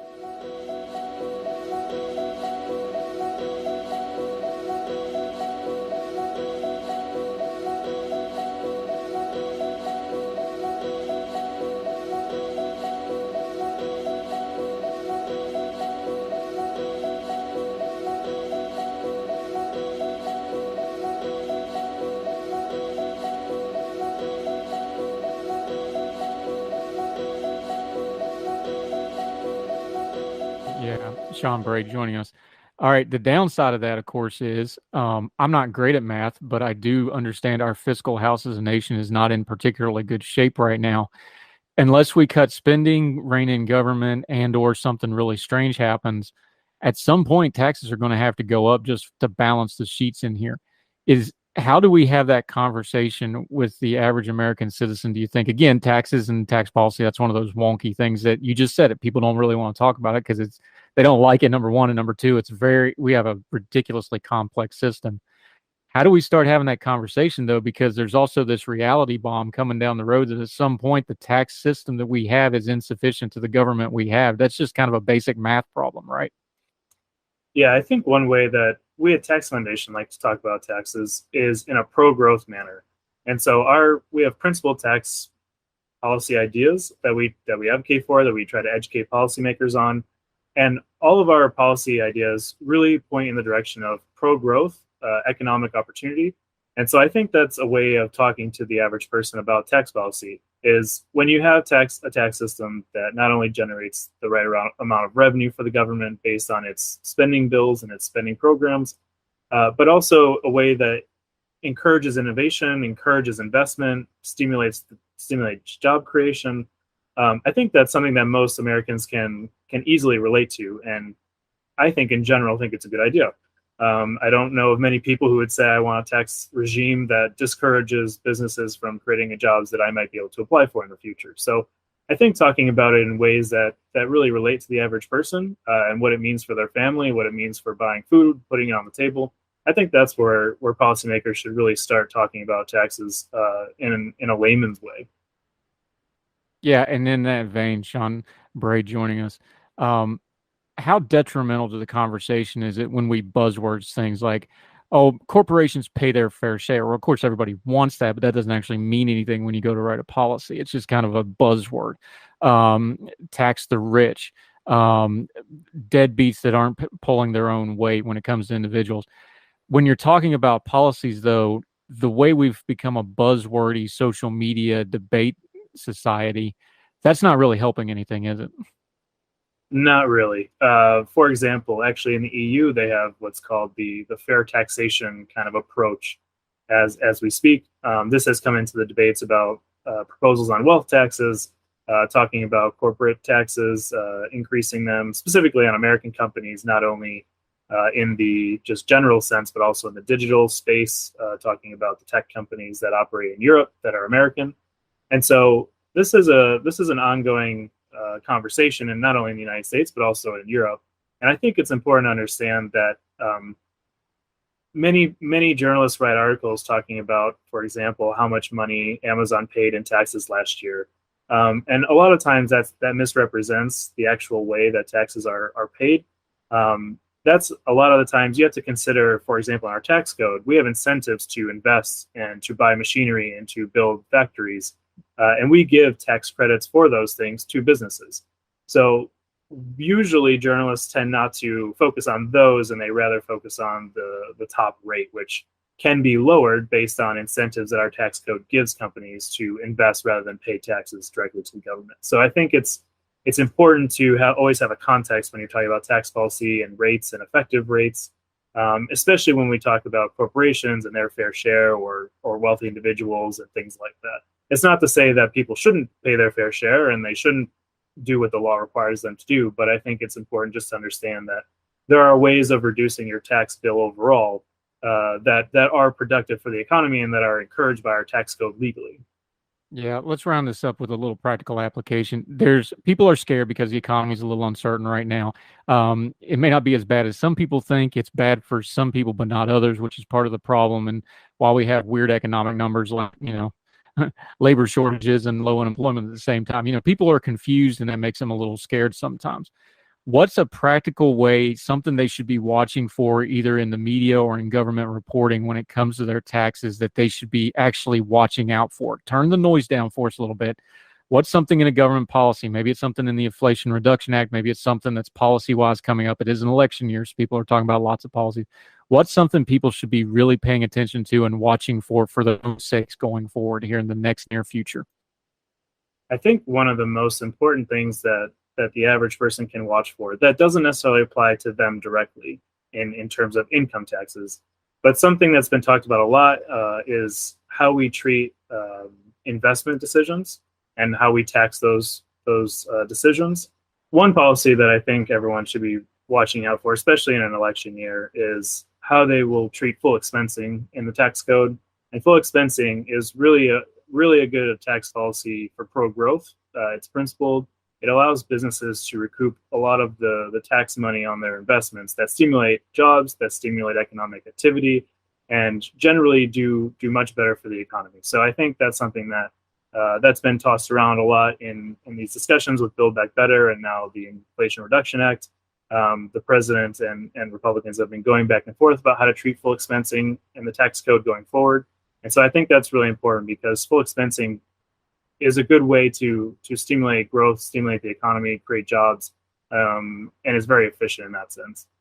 Yeah, Sean Bray, Tax Foundation. Great stuff today. Appreciate your time. Let folks know where they can follow you and what you got going on until we see you again. Yeah, thanks for having me. I'm not on social media, but on our Tax Foundation website, we have an EU landing page, which actually includes all of our EU material. That's where you'll find most of my publications.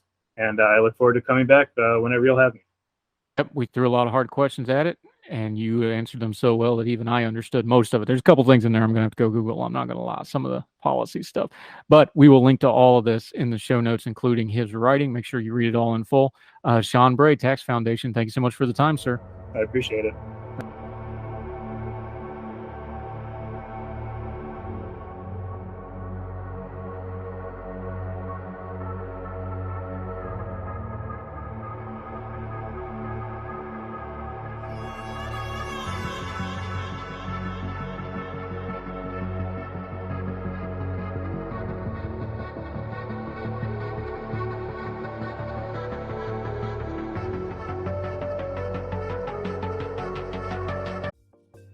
Folks, if you've listened to the Heard Tell program, you've heard our friend Gabriella Hoffman, but you need to make sure you're checking out her podcast, District of Conservation. It's a podcast exploring the nuances of true conservation efforts from DC and beyond. From topic discussions to exclusive interviews with conservation and energy newsmakers, Gabriella keeps listeners appraised of the latest news stories while elevating important voices. Listen to District of Conservation on Apple Podcasts or wherever podcasts are played.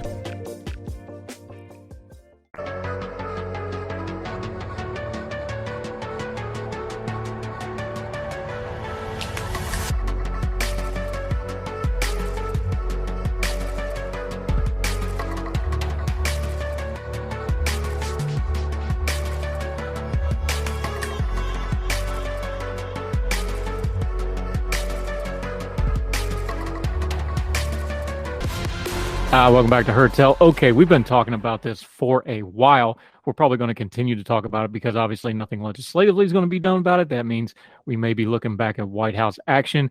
Meanwhile, colleges are back in session. Most of them started this week. So let's talk a little bit about student loan debt. Flavia Nunez, Young Voices contributor. She's up at UNC Chapel Hill, but for the purposes of this conversation, we will not hold that against her. Thrilled to have you with us, ma'am. How are you? I'm good. How are you, Andrew? Fantastic. Thank you for joining us. I think there's some generation gap on this. So let's start with this because you're a college student, so you're right in that pocket. You just started school this week. I got to do this with one of my kids. They just started college this week. What's the current generation of college students think about this? Because we're all looking at it as the national narrative. So before we get into the specifics of the student loan debt problem, you're the new generation of college students. What do they think about it? What are they discussing it? Are they discussing it at all?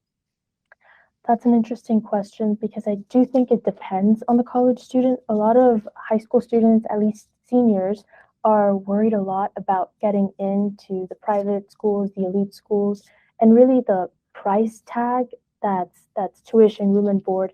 Not a lot of seniors truly think about that until they're admitted. So really it's just about trying to work these 4 years of high school, trying to work, trying to build a resume, do good in school, really devote yourself to your extracurriculars to try to get into college. But really this conversation isn't done until probably a month before you have to commit to that college itself. So a lot of kids are really, I wouldn't say blindsided because it isn't hidden necessarily, but they are left in this zone where they don't really know what to do, whether they should take on the debt for their quote unquote dream school, or whether they should just go to another school that's still good, but isn't really what they wanted. So I feel a lot of college students are also, when they get to school, there's a split between those who depend on their parents to pay, or who really think it's their parents' responsibility, and those who are determined not to make it their parents' responsibility. And those are two very different philosophies. It really depends on the student that you see. There's a lot of students that work campus jobs as well to try to make it a little bit better. A lot of students, because loans are really, because yearly tuition prices range from, let's say, $15,000 to $50,000, a lot of students take on loans themselves that they will have to start paying off after they graduate. And so their mentality is also, let me make the most of this experience. But really, as I said, it really depends. Is that the core of this debate's problem? Because we want to talk about it in news narrative clips and buzzwords and, erase student debt or forgive student debt. Those are all slogans. This is a really complicated issue, though, because like incoming undergrad students, that's one subset of people. Then you have the graduate level. Then you have the postgraduate level, which is, progressively more expensive and more, specialized down, if you will, smaller and smaller groups of people. This has a lot of different categories under student loan debt, but we're always talking about it as if it's like a one-size-fits-all problem that's going to have a one-size-fits-all solution, and that's just not the case, is it? No, it definitely isn't. I was just talking about really undergraduate post-secondary education when I referred to the high school seniors. But yes, you have graduate school in all forms. You have law school, med school. It really is a broad problem, and it is definitely not a one-size-fits-all. I mean, right now, the narrative, the national narrative, as you said, is really focused on, I want to say, millennials and those who started college perhaps in the 2000s or 2010s, who are now really not starting the workforce, but not really that far into it, and are just worried about how they're going to pay for a house, how they're going to pay for a car, how they're going to start a family. They're really set back because they have such an early debt. I mean, if debt every time the debt to income ratio increases by 1%, consumption decreases by 3.7 approximately. So you have this negative snowballing economic effect whereby potentially the GDP suffers as well. So this is a problem that really right now is affecting one generation, but will most nearly affect mine as well, especially since college prices increase astronomically every single year.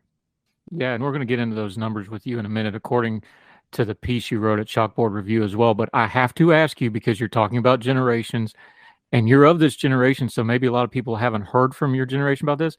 You're going to be forever tagged as the COVID generation. You went through the school lockdowns. I'm talking broadly here. Y'all went through the school lockdowns. You went through remote school. How's that going to affect things? Because now you've got a whole generation of kids that are used to remote schools. Maybe they start looking at college expenses and go, hey, I did high school remote. Why can't I do more online college and do more hybrid stuff and maybe try to get my costs down? Or maybe they're looking at it as, no, I hated that model. I really want to go to school. And they take on that little bit of extra debt because they didn't like it. How much do you think COVID and the generation that went through that is now entering college or into their first or second year of college, how's that going to affect this debate, do you think?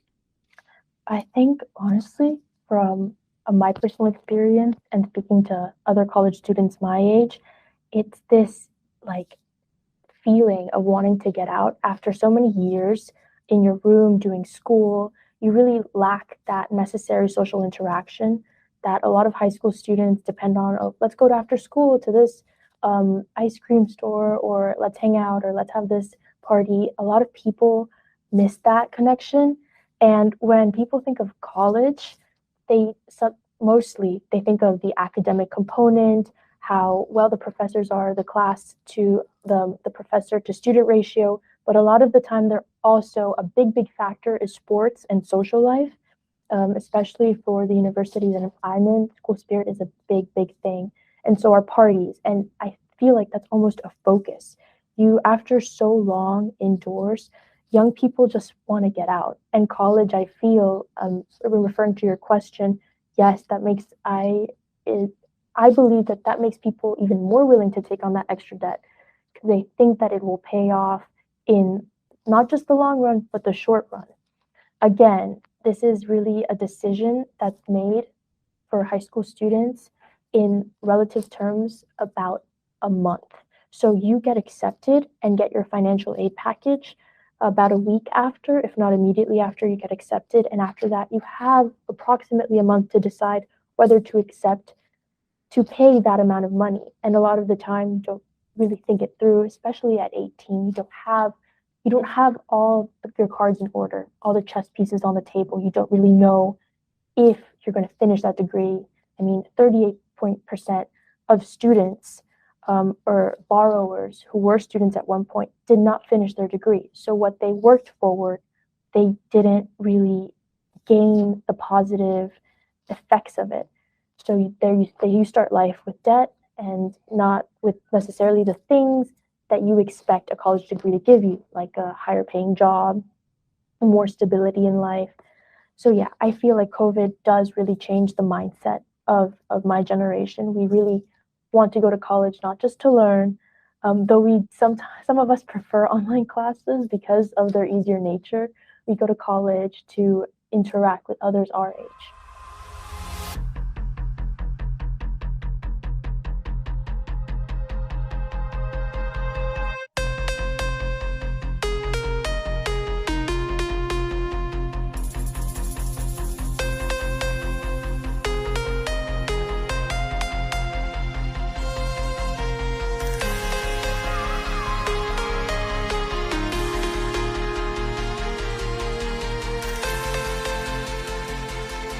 Yeah, Flavia Nunez joining us.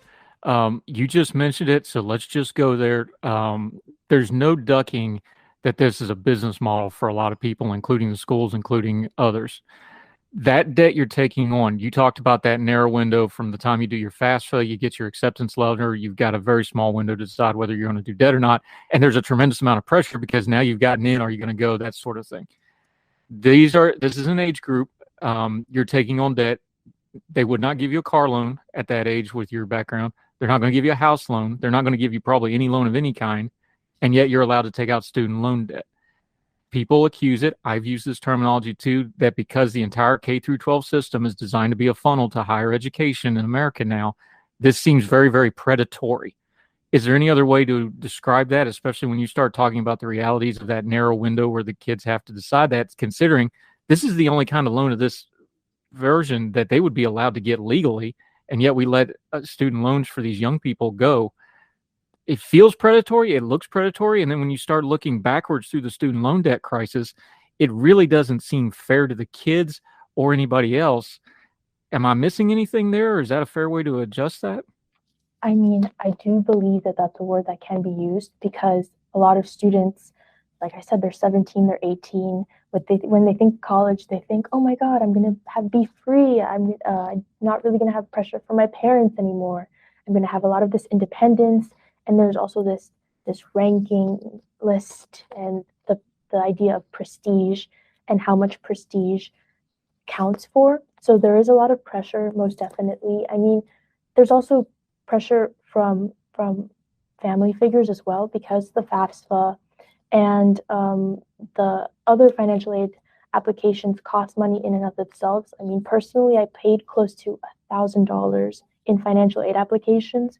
So almost when you get back your financial aid offer and it is not as much as you were expecting or little as is willing for you to be able to pay that amount, you kind of are stuck in a zone where you don't know what to do because you've already invested the time in applying, but also know that with that amount of financial aid, you're not really going to get, for the FAFSA itself, there are two kinds of aid that you can get. Grants that you don't have to pay back and loans that you do. Grants are the best kinds of scholarships because it's essentially, counselors call it free money. It's a scholarship money that you're given to just study. But loans, you do have to pay back. Sometimes, even though they're subsidized, it is difficult. And when you're just starting, when you're expected to pay when you graduate, when you're just starting life, you find difficulty not just looking for a job, but looking for a living situation. It is, I would say, to a certain level, a business model that has worked in the past. Usually, a couple of years ago, I don't remember the exact date, but admission cycles would be much earlier in the year.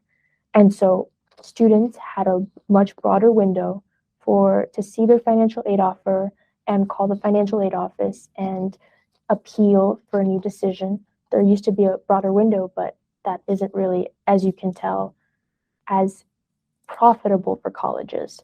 So that window was moved to this month-long process. For me personally, I did appeal a couple financial decisions, but sometimes it's not even the financial aid officers who are at fault because they are truly trying to help you, but a lot of it is just equations that are stuck. So your family makes a certain amount of money. This is a certain amount of aid you're going to get, no matter where that money is inputted or exactly how financially able you are to pay for that money.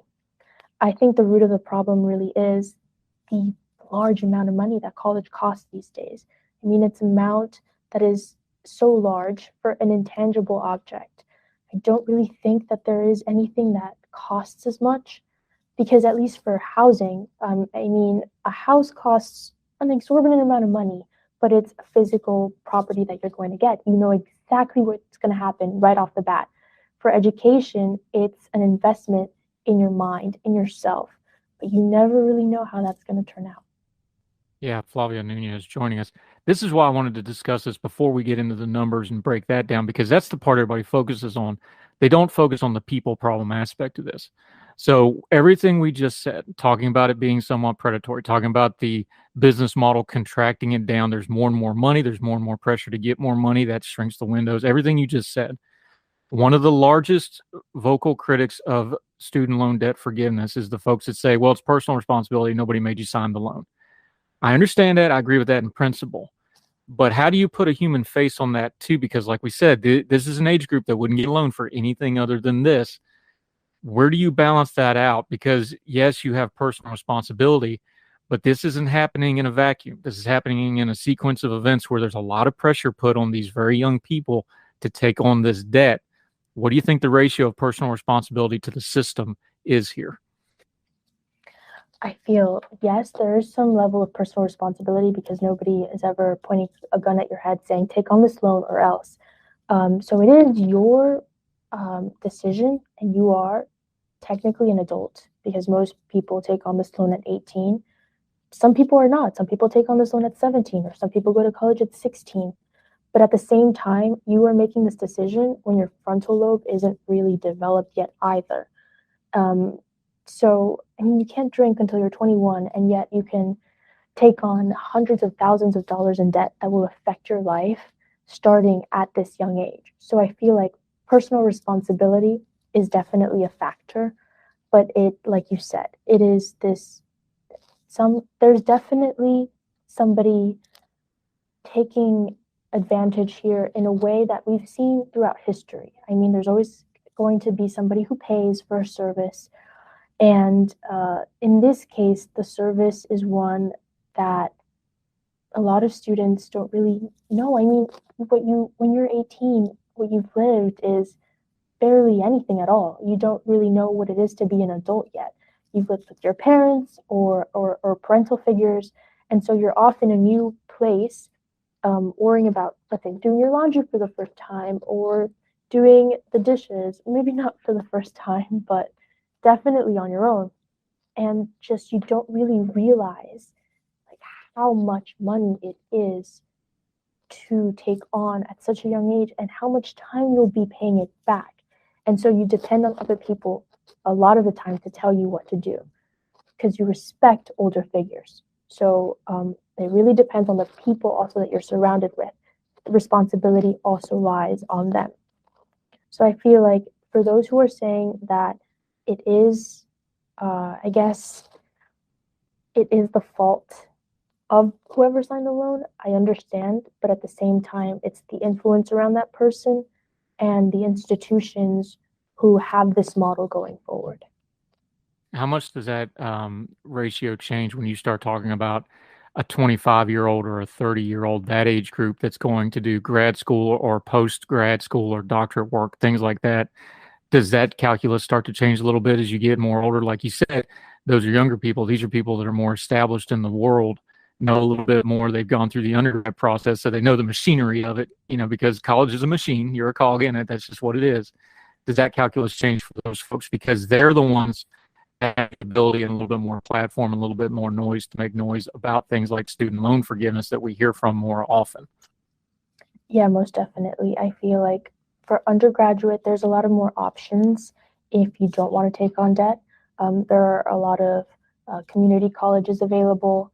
There are a lot of, well, not a lot, but there are some scholarships specifically for undergraduate students who are not financially able to pay, and some scholarships that are just fully merit-based.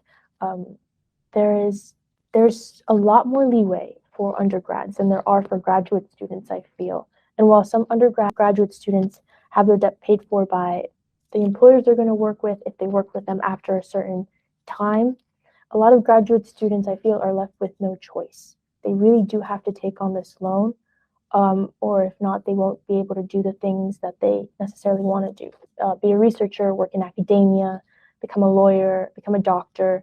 But the logic behind that is that it's a much bigger debt to take on graduate school because it's a much bigger degree. It gives you a lot more credibility in your area, and it's definitely what right now some lawmakers are trying to limit. It's this, I forgot the name, but the abbreviation is REAL, and it's this act put forward by congressional lawmakers that most likely will not be passed because it is conservative in nature at this moment. But it limits grad student loans because that is such a big portion of the $1.7 trillion that we are currently facing today. Yeah, Flavia Nunez joining us. We're going to get into those numbers like she just mentioned. She's got a great piece about why the pause in student debt won't fix the problem. We're also going to talk about the pause is coming off from the COVID age and the abatements. That's all coming to an end. What that means. More with Flavia Nunez right after this on Her Take.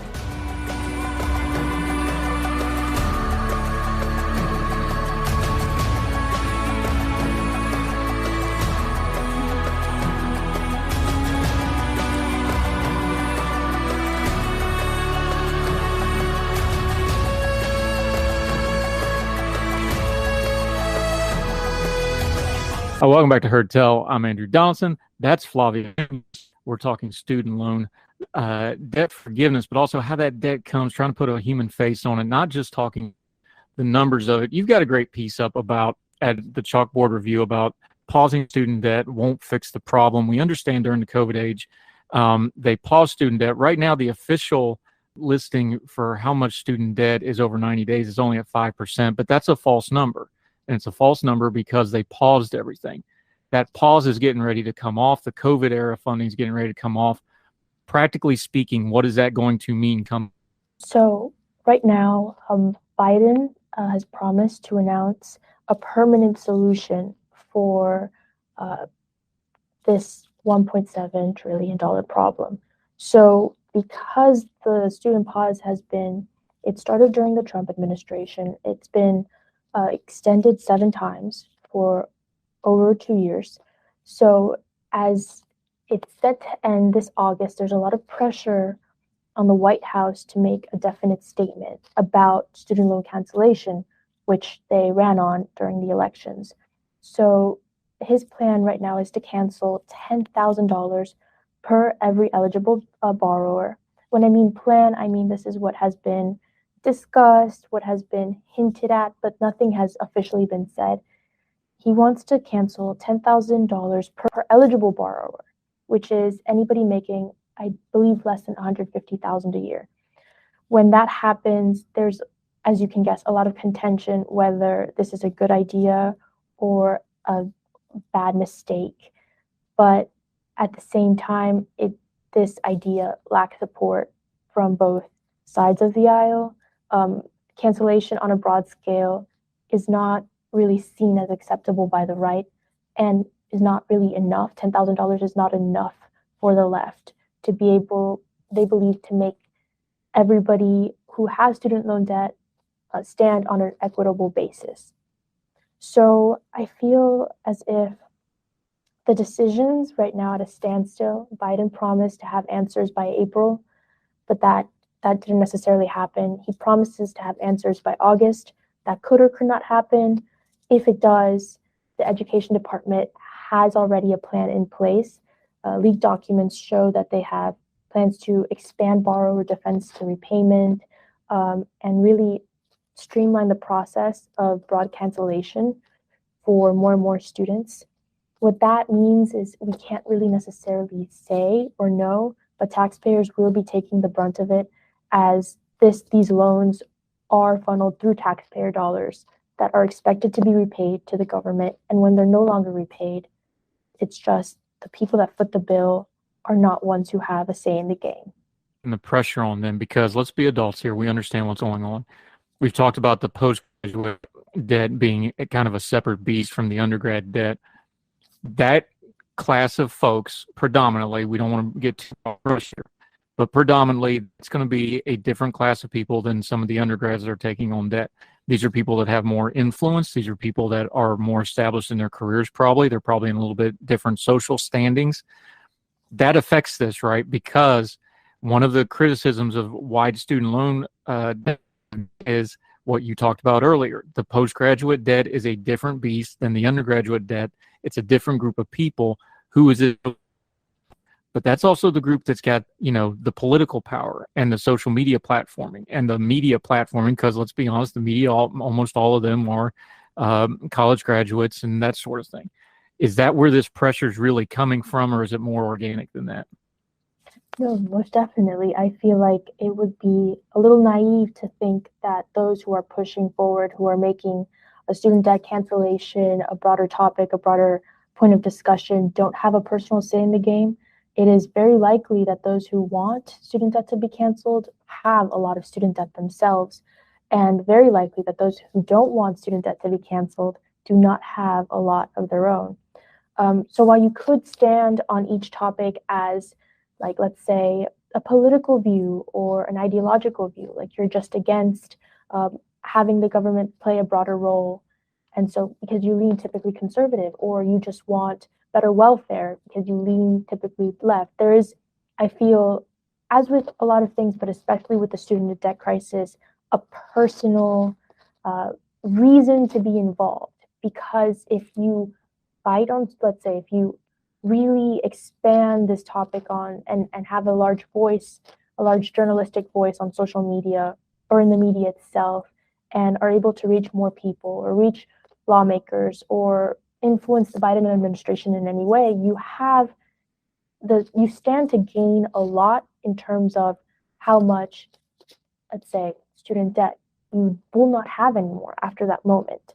And there's a lot of you're gonna lose hard or you're gonna gain a lot. It could be an organic thing because $1.7 trillion is not something that can be ignored in any capacity. But I do feel like there is a lot of personal motivation in the conversation.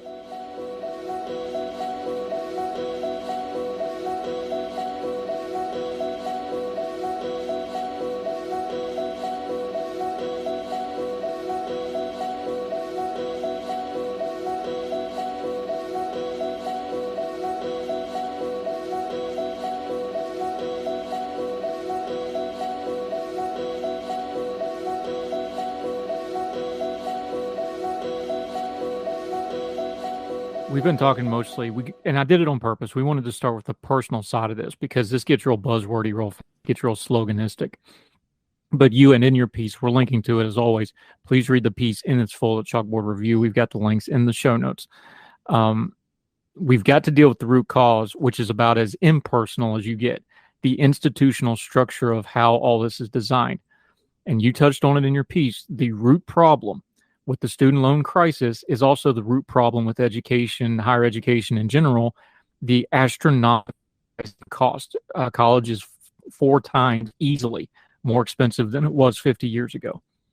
It's mostly administrative cost, infrastructure cost, those kind of costs that are driving this charge.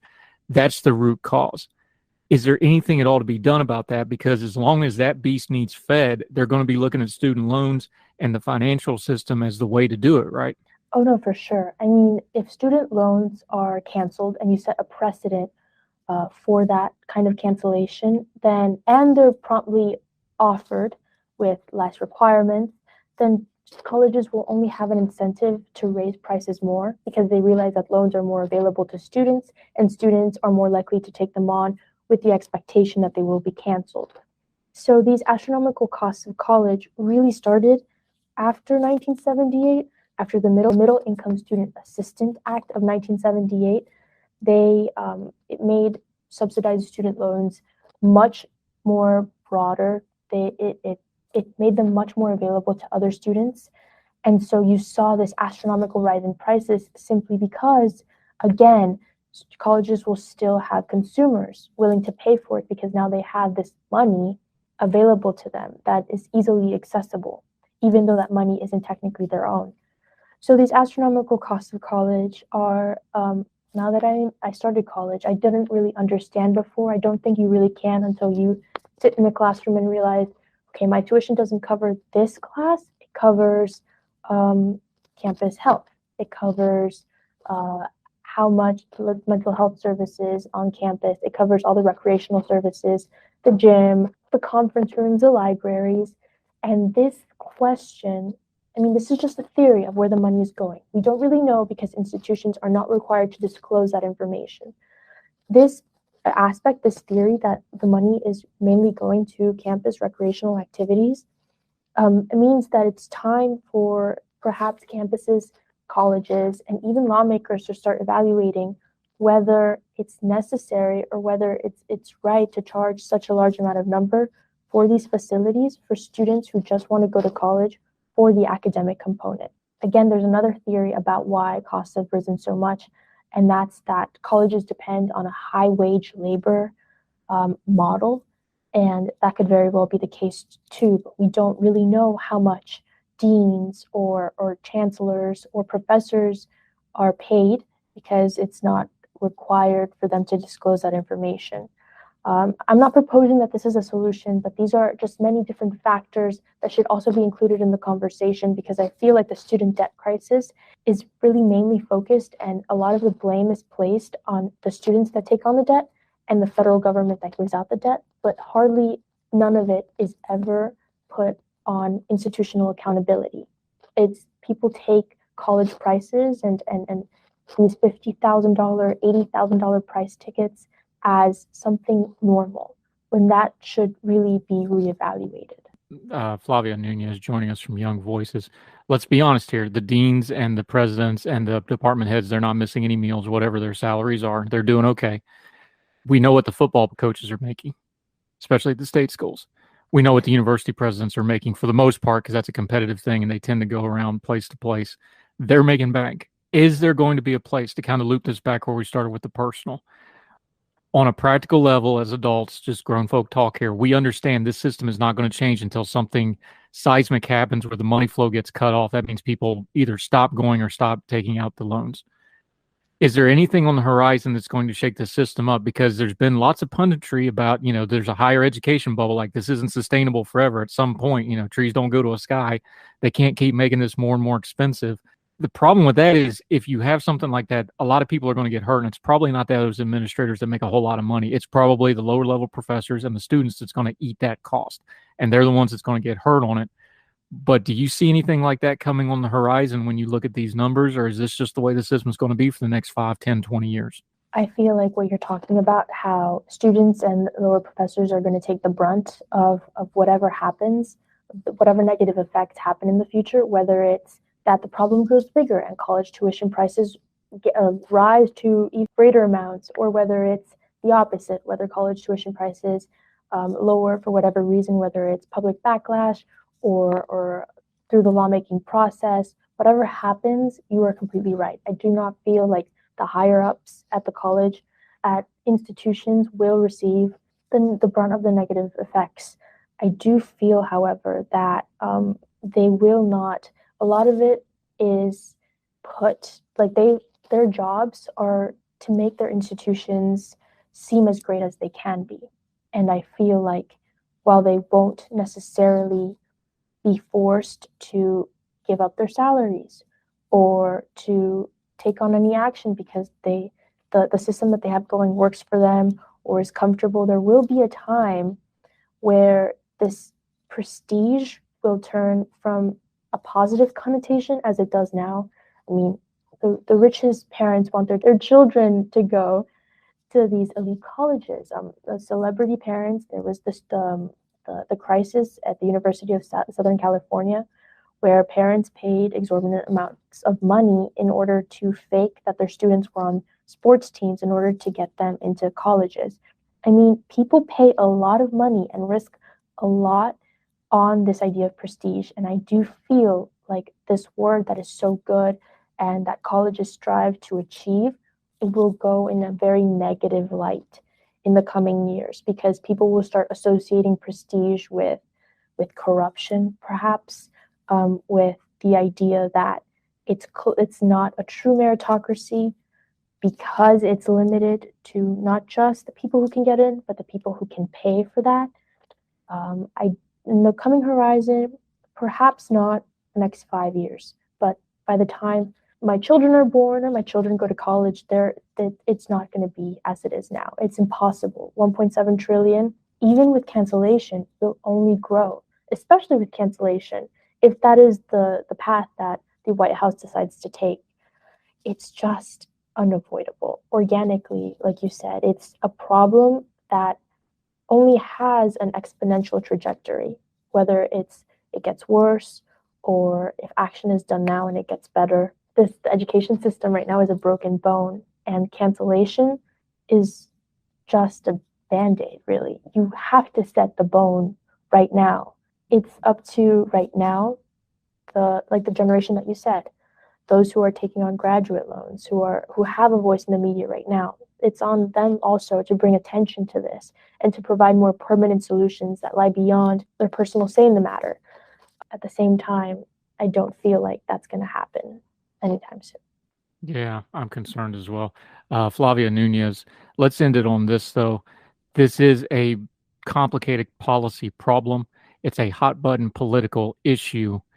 How do we keep the people focused on it, that personal face on it, when people are just talking about this on their social media and debating it with people, not the media, just us, regular people?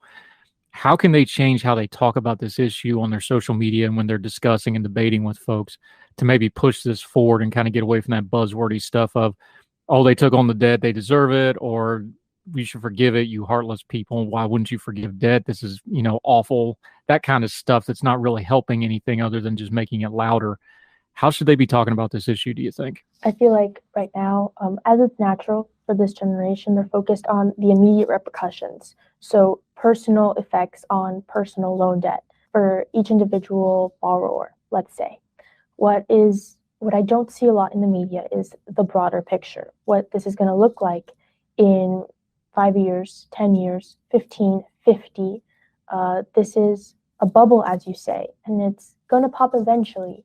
But that's not what the media is focused on right now. With the people who have, the debate right now is on cancellation, when it should really be about the root of the problem, which is the cost itself. I do feel like it is necessary for the conversation to change in that aspect, for you to be able to say, okay, well, it is true that this is a problem right now, but how can I make sure that it doesn't become a bigger problem later? Flavia Nunez, she's one of only 12 Bezos scholars in the United States. She's a Moorhead Kane scholar at UNC Chapel Hill. I was giving it a little hard time earlier because I've been in North Carolina a long time, so I like to give them a hard time. It's an excellent school. It's very prestigious. Well done on that. Let folks know where they can follow you and keep track with what you got coming next until we get you back on Hertel again, my friend.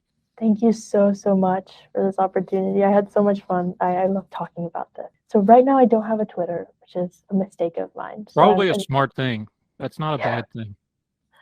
Good. My LinkedIn is Flavia Nunez. You can follow me there. Yeah, and you can check her out on the Young Voices page, on the talent page. She's got a lot of stuff going. We're expecting big things from her in the future. Flavia Nunez, really great job on this. Appreciate it. We'll talk again soon, my friend. Appreciate it. Thank you so much, Andrew. What a great way to spend the morning. Oh, thank you very much. We'll talk soon. Take care, man. You too. Bye. All the music on Hertel is provided under a Creative Content license from monstercat.com. Somos la máquina.